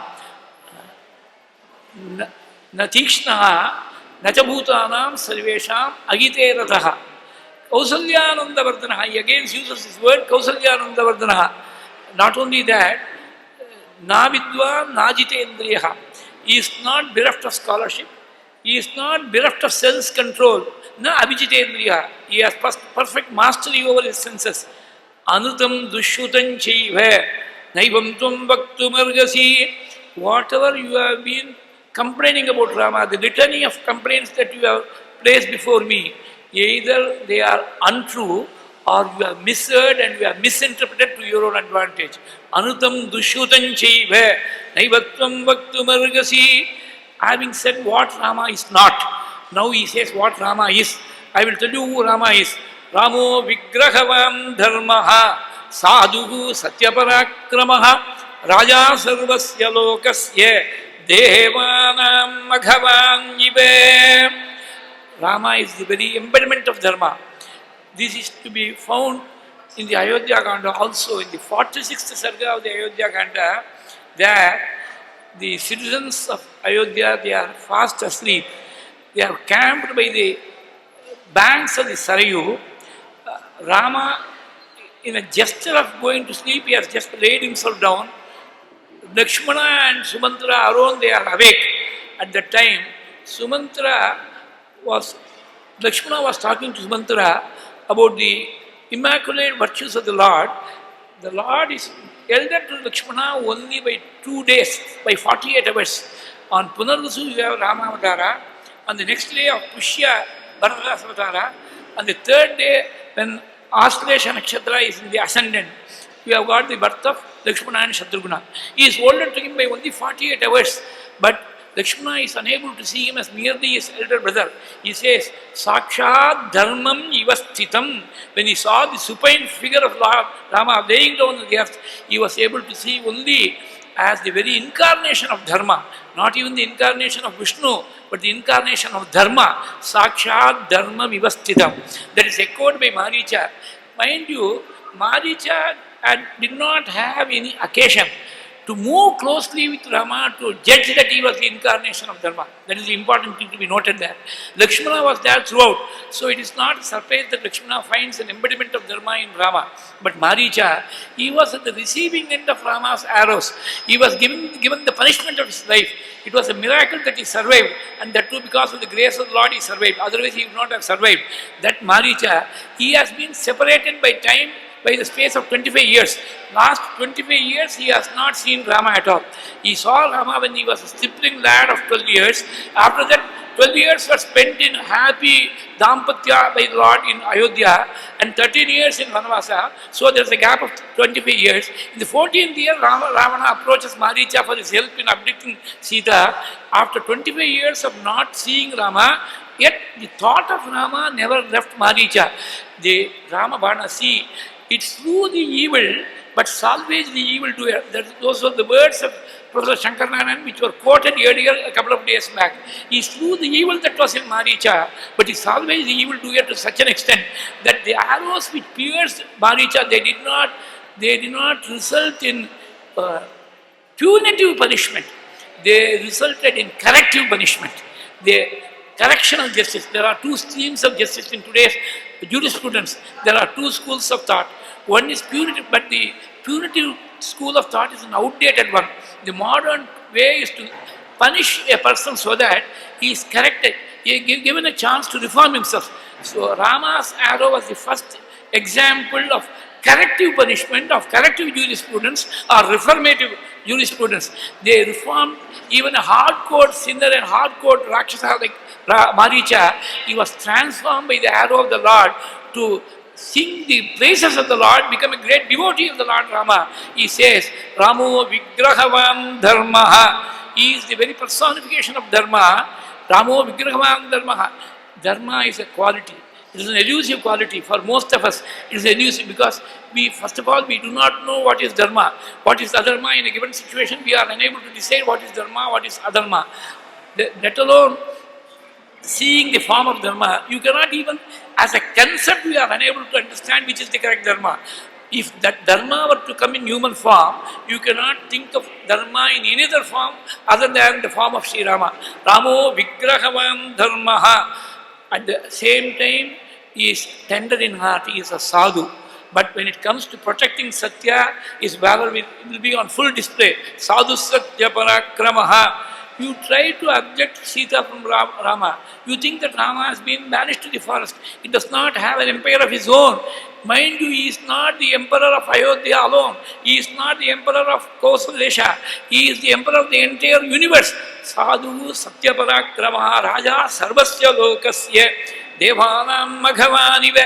Even Indra has been bestowed only the kingship of the Devas alone. Rama is not the king only of the Devas, of the mortals, of the netherworld, of the entire universe. He is the king. Raja Sarvasya Lokasya Devanam Maghavanive. This is the eulogy which you get from the words of Maricha in the Aranyakanda. In the Kishkinda Kanda, again, the personality is on the other side of the divide. Maricha was the other side of the divide. Shurpanaka was also on the other side. In the Kishinda Kanda, it is Tara who extols the praises of the Lord in addressing her husband Vali, who was just getting ready for a fight with Sugriva. She says, Angada, our son, has come and told me through the means of spies who were dispatched by him, he has come to know that Rama and Lakshmana are in the forest. They have befriended Sugriva. Therefore, that you should not go in an antagonistic mode, you should not go and antagonize Sugriva. Sugriva has got the backing of the Lord. The Lord is not an ordinary mortal. Tara, it is wonderful how some ladies understood the greatest truth of the divinity behind the incarnation of Rama. A truth which was known only to Vishwamitra, Vasishtha and sages of that ilk. How this truth was also revealed to ladies like Tara in the Kishkinda Kanda, Sumitra in the Ayodhya Kanda, and also to Mandodari in the Yuddha Kanda, how they were made aware of the divinity behind the incarnation of Rama remains a divine mystery. We leave the mystery as it is. But the point is, she tells Bali, Rama Parabala Mardhi Yuganta Niribodhitaha Nivasa Vrikshas Sadhu Nam Ahapannanam Paragatigi Ahartanam Samshayaschaiva Yashashaschaika Bhajanam Jnana Vijnana Sampannaha. Dhatunam akaro mahani Tena tatkshamona virodaste sagatena mahatmana. He is like the pralaya fire. Yugantagni vottitaha. He has come to destroy all unrighteousness. Rama Parabalamardi. He will vanquish the strength of all his enemies. Rama Parabalamardi. Mind the words. She doesn't say, he will vanquish all those who are on the other side. He will vanquish the strength of those who are on the other side. Rama Parabalamardi Yuganta Nirivottitaha. He is the refuge of all sadhus. The saints and the sages and the good and the godly, they require a tree on which the birds can roost. The birds come back to roost on the tree. Likewise, all these good and godly people, they will seek refuge at the holy feet of the Lord. Nivasa vrikshas sadhunam apannanam paragatigi. For a person who is faced with a great difficulty in life, one who is visited by vicissitudes, he does not have any other refuge except the Lord's lotus feet. Apannanam paragatigi. Arthanam samshayaschaiva. More or less similar. The phrases are more or less similar in meaning, yet they resound with a unique quality of their own. Arthanam samshaya. I explained what arti means a couple of days back. It is that dukkha, that sorrow, which cannot be shared with anybody. It cannot be gulped and digested by oneself. It has got to be shared with somebody. How can you share something which is unshareable? How can you share it with somebody? You can share it only with the Lord. That is why Bhattacharya says, Alambe vimalam bujadvitipadam murtim tava artichidam. Forgive me my mistake in trying to describe your beautiful form. It is beyond description. I will only take refuge in your feet, which are capable of destroying the arti, the unspeakable sorrow of the devotees. Artichidam. Alambe vimalambuja dvitipadam murtim tava artichidam. So those who are caught in the trap of arti, the unspeakable sorrow that stings at your heart, for those people, the Lord is the only gati, is the only refuge. Arthanam, apannanam paragatigi, arthanam samshayaschaiva. Shayaha, samshayaha. He is the perfect refuge, the ultimate refuge. Apannanam paragatigi, arthanam samshayaschaiva. Because he gives refuge to all those who seek succor, his fame has spread across the three worlds. Yashashasya ekabhajanam jnana vijnana sampannaha. He is endowed with absolute intellectual knowledge of the highest order. He has also translated that knowledge into its experience. That is why jnana vijnana sampannaha. Jnana and vijnana, they constitute the theoretical and practical aspects of wisdom. They are two different words. That is how the 7th adhyaya of the Gita is titled Jnana Vijnana Yogaha. Jnana Vijnana Sampannaha. Dhatunam akaro, gunanam akaro mahani. Akara is a mine. When you mine for gold, the more you mine, the more gold keeps on coming. Likewise, the more you describe, you enjoy the virtues of the Lord, the virtues keep on springing up. It is a perennial spring of inspiration. It has never gone dry. From the beginning of the Rama Avatara till the present time, until the end of the universe, this will continue to be a perennial source of inspiration for all genuine seekers of truth, for all genuine devotees. Guna nama karo mahani dhatu namiva shailendraha. Like great precious stones and minerals are excavated from the bowels of the mountains. You can keep on excavating a lot of virtue, a whole host of virtues from the personality of the Lord. Tat shamona virodaste sagatena mahatmana. He is a Mahatma. It does not become you to antagonize him. Tat shamona virodaste sagatena mahatmana. These are the words of Tara in the Kishkinda Ganda which extol the virtues of the Lord. Coming to the Sundara Ganda, you will find a number of places.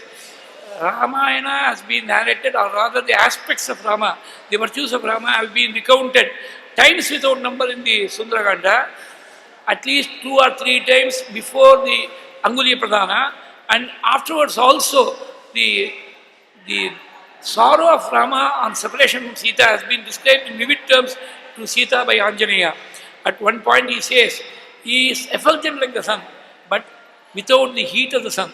He is cooling to those who seek his company. He is cooling like the full moon. Aditya iva tejasvi lokakantasya shiyata raja sarvasya lokasya devo vaishravano yata. He is the emperor of the entire universe like Kubera.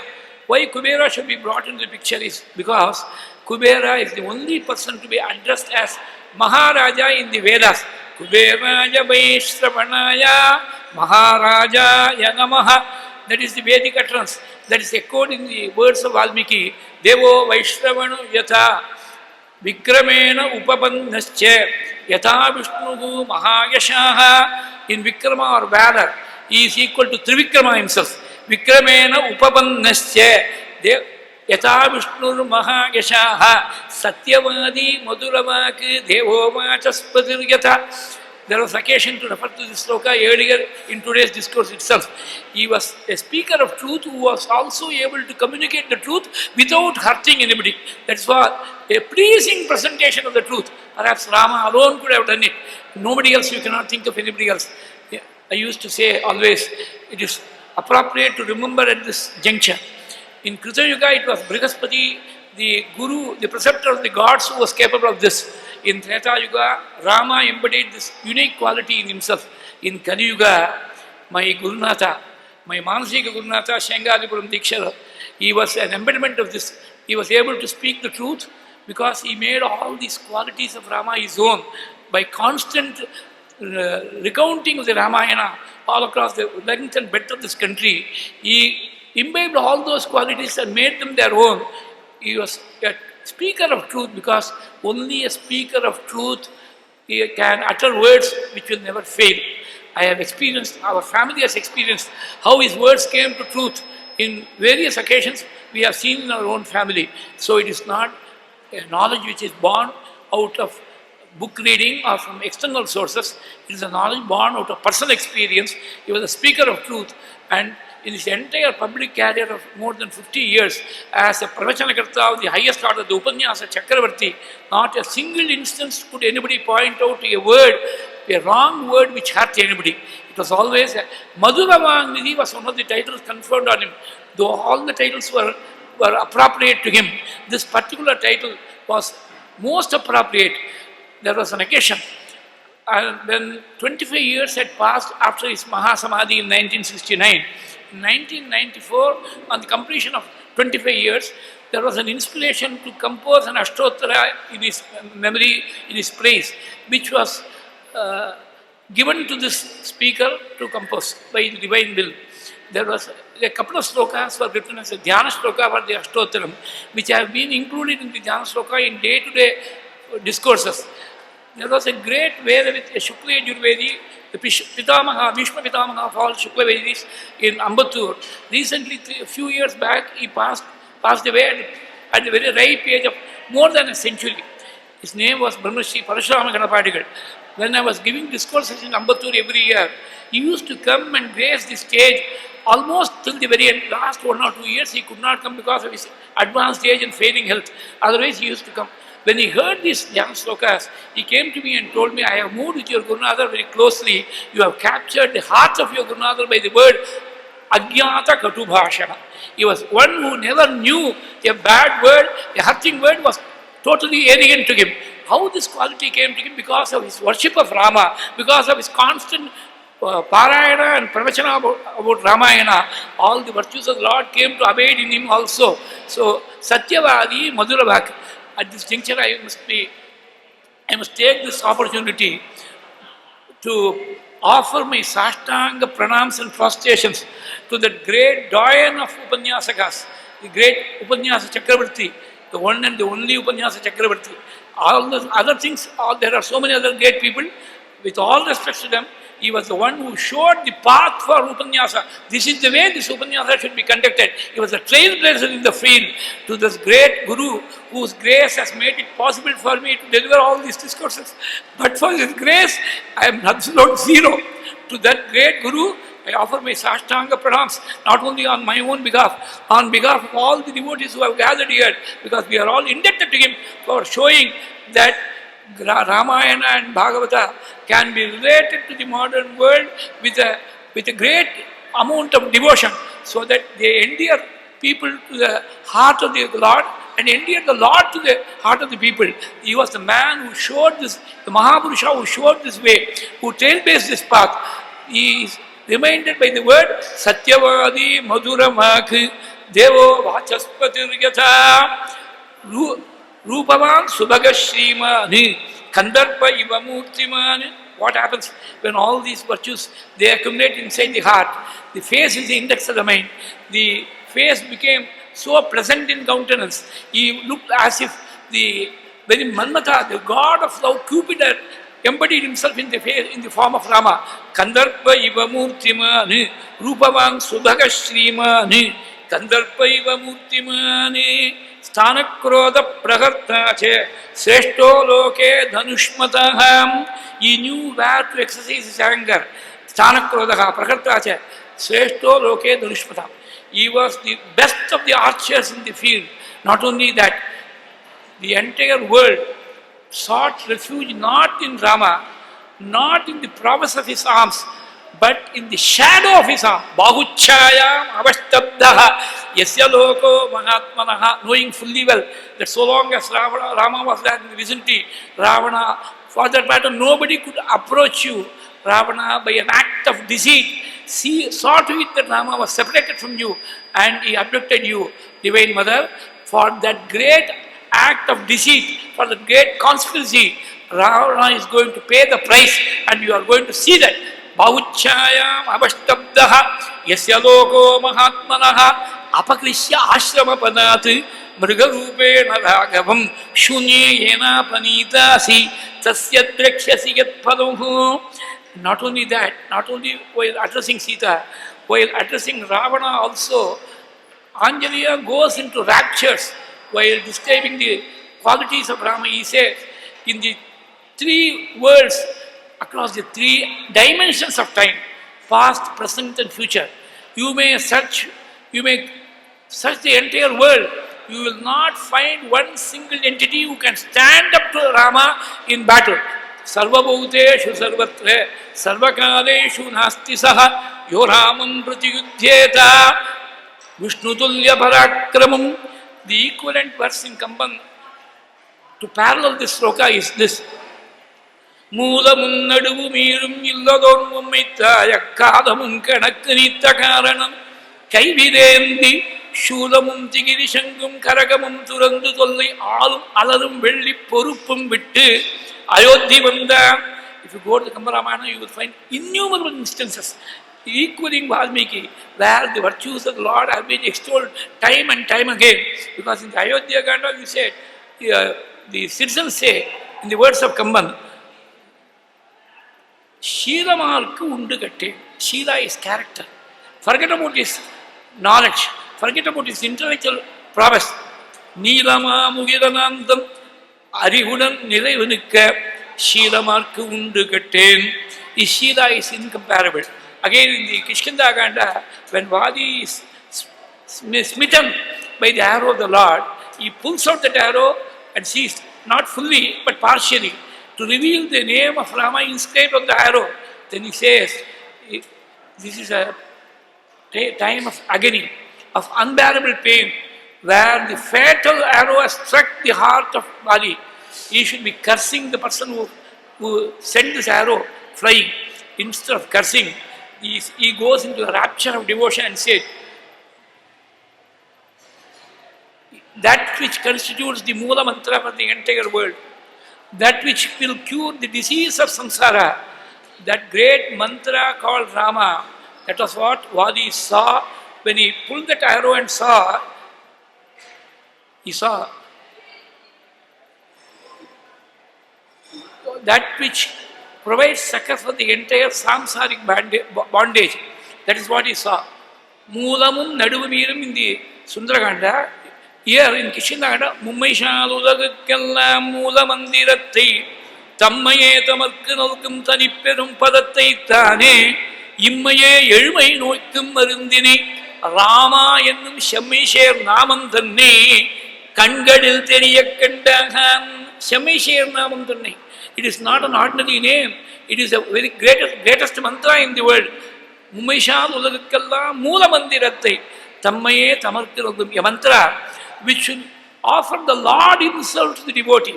It is not the devotee offering himself to the Lord. A mantra has the capability to make the Lord subservient to the devotee himself. Mummaishan Ulagakalla Mula Mandiratte Tammaye Tamarkirogum Taniperum Padatte Tane Imaye Marumaik Noikum Marundine Rama Yannum Shamishir Namam Danni Kangadil Teriakanda. That is echoed in the Sundarkanda. Mula Munnadu Mirum Illador Mummaitaya. That supreme truth which creates as Brahma, which protects as Vishnu, which annihilates as Shiva, has found its common abode in the figure of Sri Rama. He has given up the Satyaloka, which is the abode as Brahma. As Vishnu's abode was Vaikuntha, he sacrificed that also. As Shiva, his abode was Kailasa, he sacrificed that also and chose to tread the earth in the form of the Prince of Ayodhya. Mummaishalulagakallam in Kishkandaganda here, Mulamun Nadumirum Illador Mummitaya, Kalamun Kanakanita Karanam Kaividendi, Tu Shulamun Tigirishangum, Torandu. Ayodhya Banda. You will not find another person who can stand up to Rama. This is how the praise of Rama's virtue has been extolled by Anjaneya in the court of Ravana himself, bearing the lion in his own den, as the phrase goes. Coming to the Yuddhakanda, there is an episode where when Rama and his hordes of Vandaras, they landed in Lanka, Ravana, by an act of deceit, he called the conjurer of the Rakshasas and asked him to prepare an artificial head of Rama, which was taken in a platter and shown to Sita. Look here, you are boasting about the prowess of your Lord. He came to Lanka, I have beheaded him. Here is he said. Sita went into rantings of despair at that time. Ravana was called back to the court where his generals had assembled. They were waiting for him to preside over a council of war. And as soon as Ravana departed from that place, the head also, which was magically produced, that also disappeared along with him. At that time, a Rakshasa stree by the name of Rama, she consoled Sita. She could have simply said, Rama is safe. That is all that is to be said. But she goes into raptures and say, and what does she say? Dhanvi Sarvaguno Petaha. He is the master archer. Not only that, Dharmatma Bhuvi Vishnutaha. He is known across the entire length and breadth of this universe as a Dharmatma. One who is the very embodiment of Dharma. Dharmatma Bhuvi Vishnutaha. Not only that, Vikrantaha Rakshita Nityam Atmanasya Parasyaja. He is the personification of valor. He protects himself and also those around him. Atmanasya Parasyaja Lakshmanena Sagabhratra. Kushali Nayashastra. Not only Rama, along with Lakshmana, both of them are safe. Lakshmanena Sagabhratra. Kushali is well and doing well.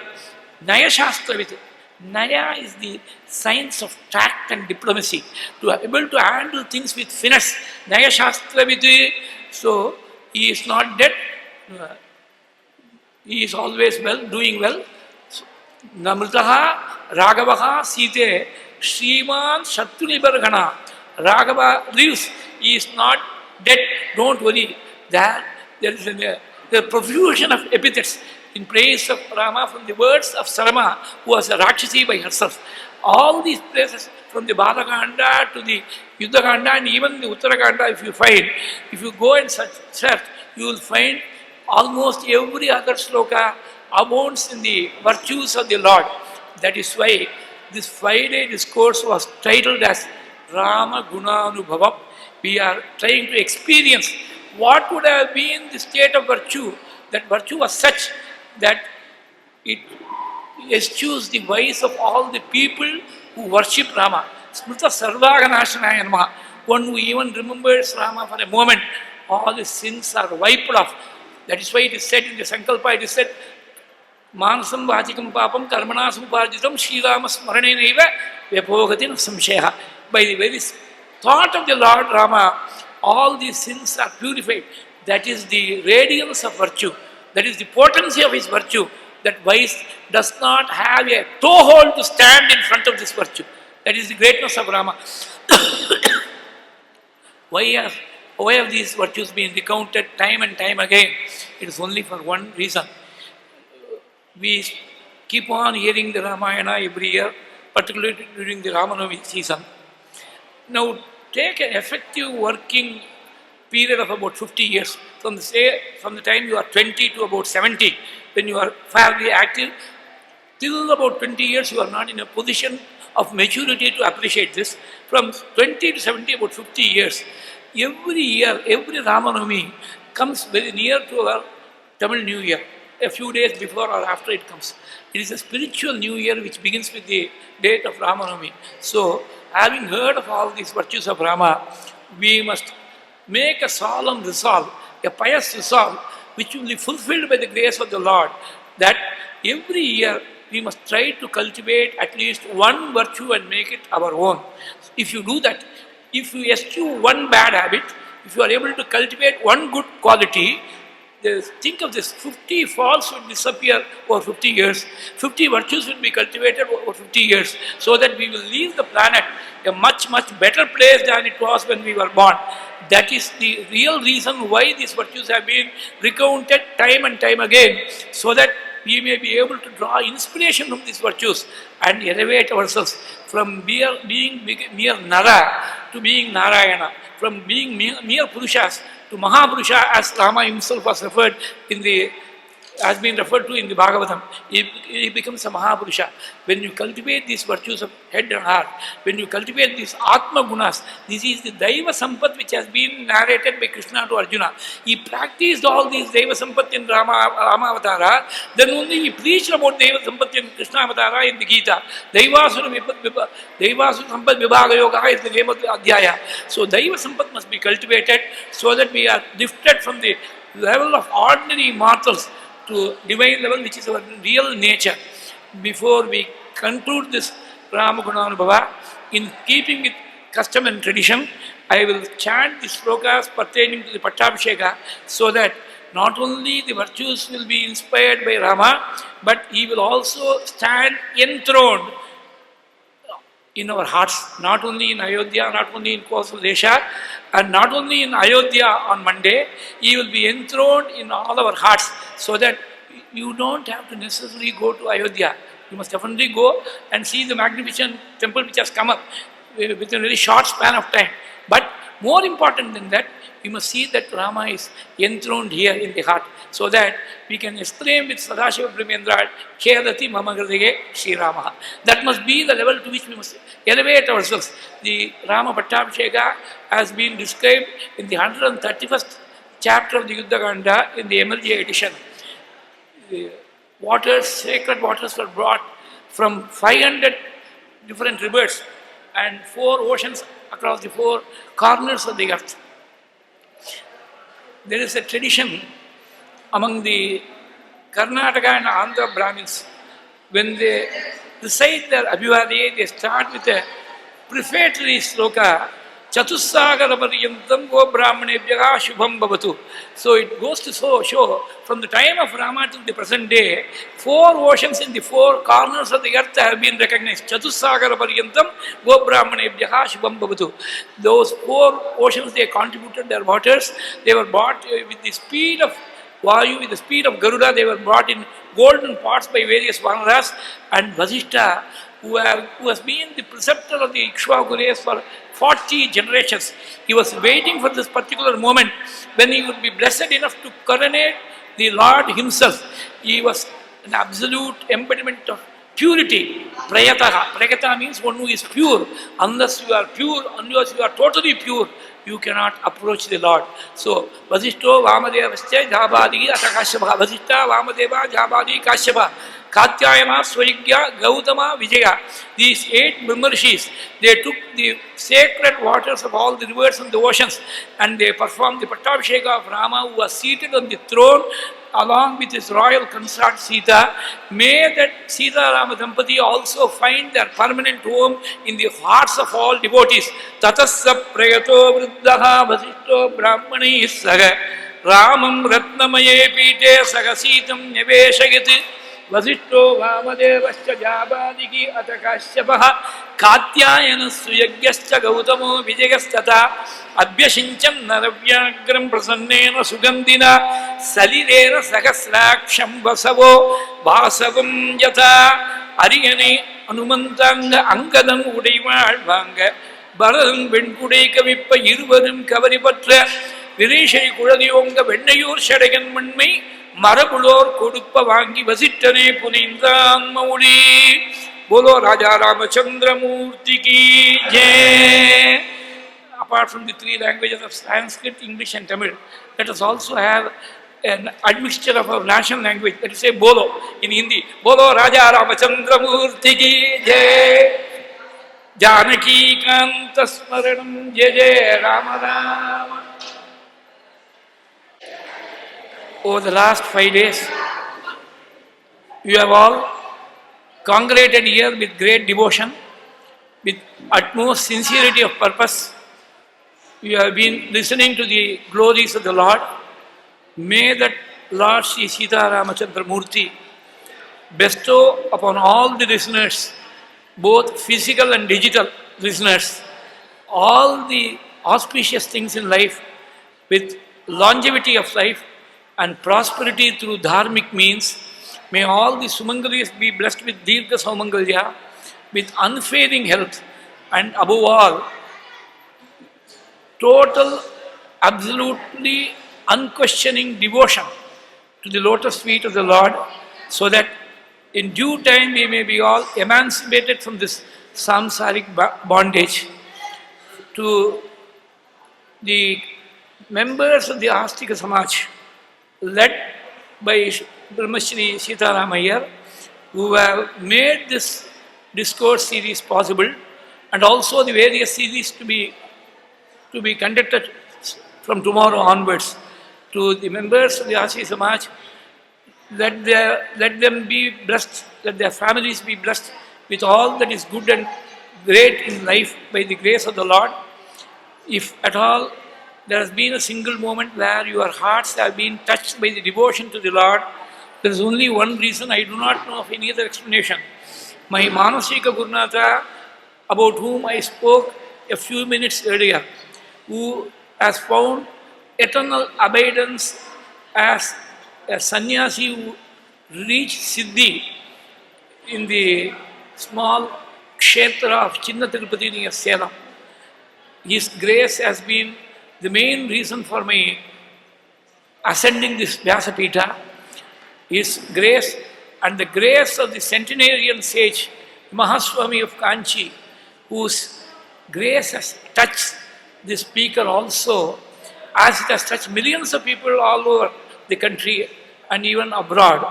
The grace of that centenarian sage, the Nadamadum Deivam of our age, and the blessings of Triplican Swamigal and my own parents, they have been responsible for any little good that could have accrued during these 5 days.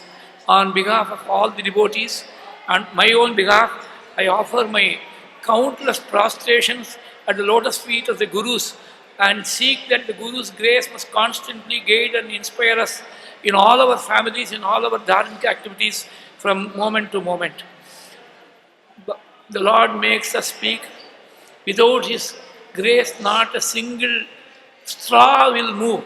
That is the saying in Tamil. Before I offer all these things as an offering in the lotus feet of the Lord, we must also thank one particular individual, Mr. Raja, who has made it possible for thousands of listeners to listen to this either live streaming or on a premier basis. He has made it possible for them to have a good audio and video quality. Please give him a big hand. To all the Vera Vidyarthis, because Veda constitutes the bedrock of our Sanatana Dharma. We begin with the Veda, we exist because of Veda, and we have to conclude with Veda only. So it is a matter of great rejoicing, great happiness that the concluding part of this 5 days discourse on Rama Gunanubhava has been blessed by the performance of the Mahadudra today morning. All these children, they are not new to me. I had occasion to go to the Pathashala at Atur and address them some years back. Now, the Pathashala has come to us. All these children, it is a very great sight, very satisfying sight to see so many children chanting the Vedas. Let them all be blessed with Vedic wisdom and strength of character and the full grace of God, so that in due time they will blossom into full-fledged Vedavids of the greatest scholarship. That the Vedamata's anugraha be always with them. May God grace all the noble things that are done in this place, in the Sastri Samajam from time to time. By the grace of God, we have been able to listen to it. I offer all these words which have been spoken over this 5-day period. All this is offered as an offering, as an humble offering at the lotus feet of the Lord, who inerts and inspires us all through. Bhumankayena vacha muhurapi manasa tadbala preritatma yadyat kurve samastam tadiga paratare tvayasau arpayami atmatvam girijamatihi parijana pranaha shariram griham pujate vishayopabogarachana nidra samadhistitihi sanchara padayoho pradakshinagatigi stotrani sarvagiraha yadyat karma karomi tattadakilam shambho tavaradhanam pradipajwalabhigi divasagara nirajana vidhihi sudasutesh chandropada jadalabhigi argyarachana swakiyaihi ambhobhigi salilanidhi sauvithyakaranam tvadiyabhigi vagbhigi tavajanani vacham stutiliyam.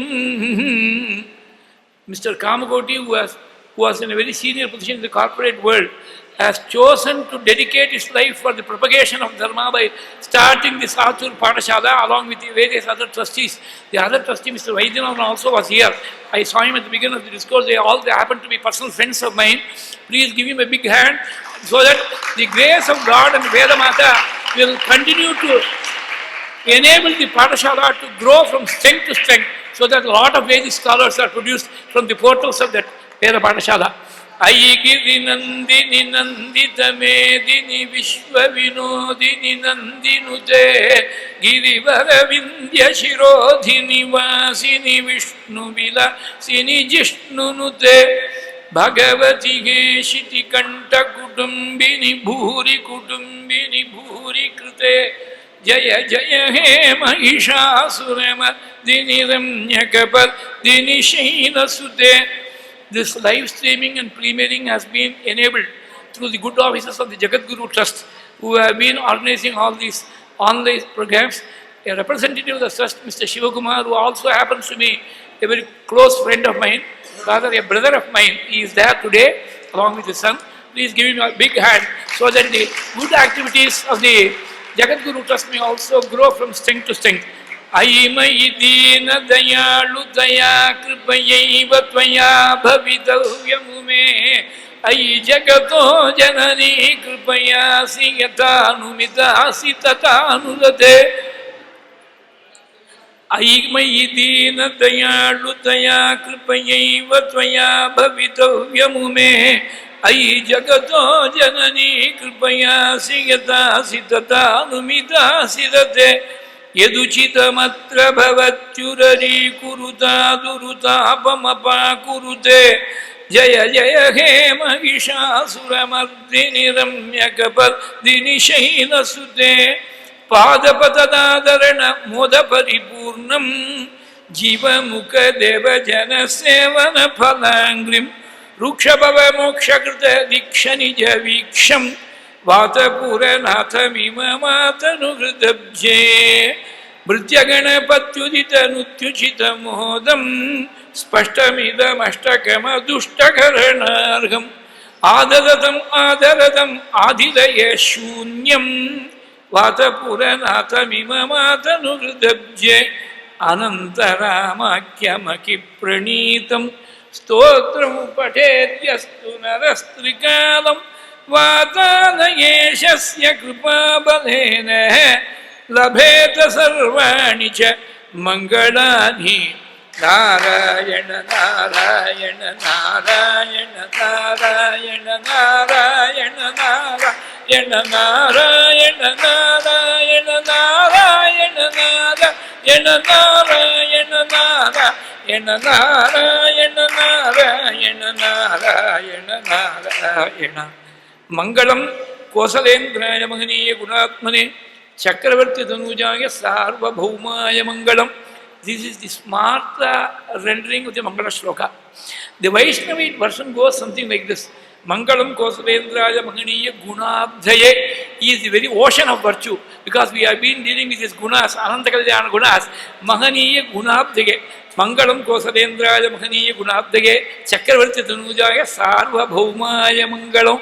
I was also reminded of a phrase which His Holiness Paramapujya Jagadguru Shri Chandrasekhara Bharati Mahaswamigal of the Sringeri Pita, in one of his compositions on Rama, he refers to Rama as Ramaniya Gunarnava.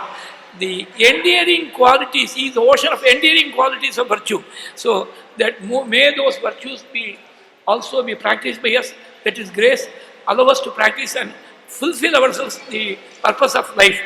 Mangalam Kosalendraya Mahaniya Gunatmane Chakravarti Tanujaya Sarvabhaumaya Mangalam कांचनाद्रिनिभांगाय वांछितार्थप्रदायिने Anjana भाग्यरूपाय आंजनेयाय मंगलम.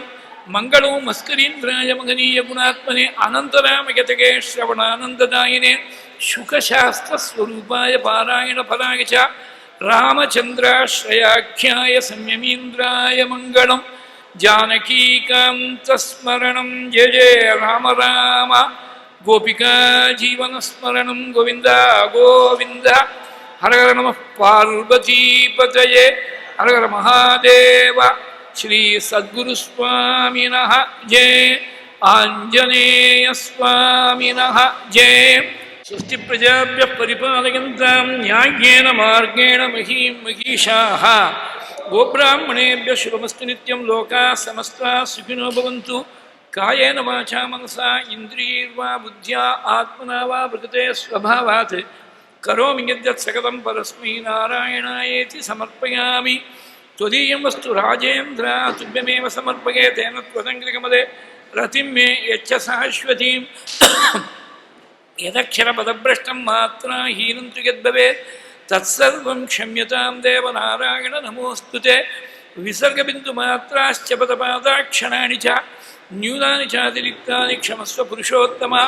क्षमस्व रघुनन्दना. क्षमस्व गुरुसत्तमा. क्षमस्व हरिसत्तमा. यज्ञेशाच्युत गोविन्द माधवानन्त केशव कृष्ण विष्णु ऋषिकेश वासुदेव नमोऽस्तु ते. श्रीहरये नमः. गुरुवायुरप्पा शरणं.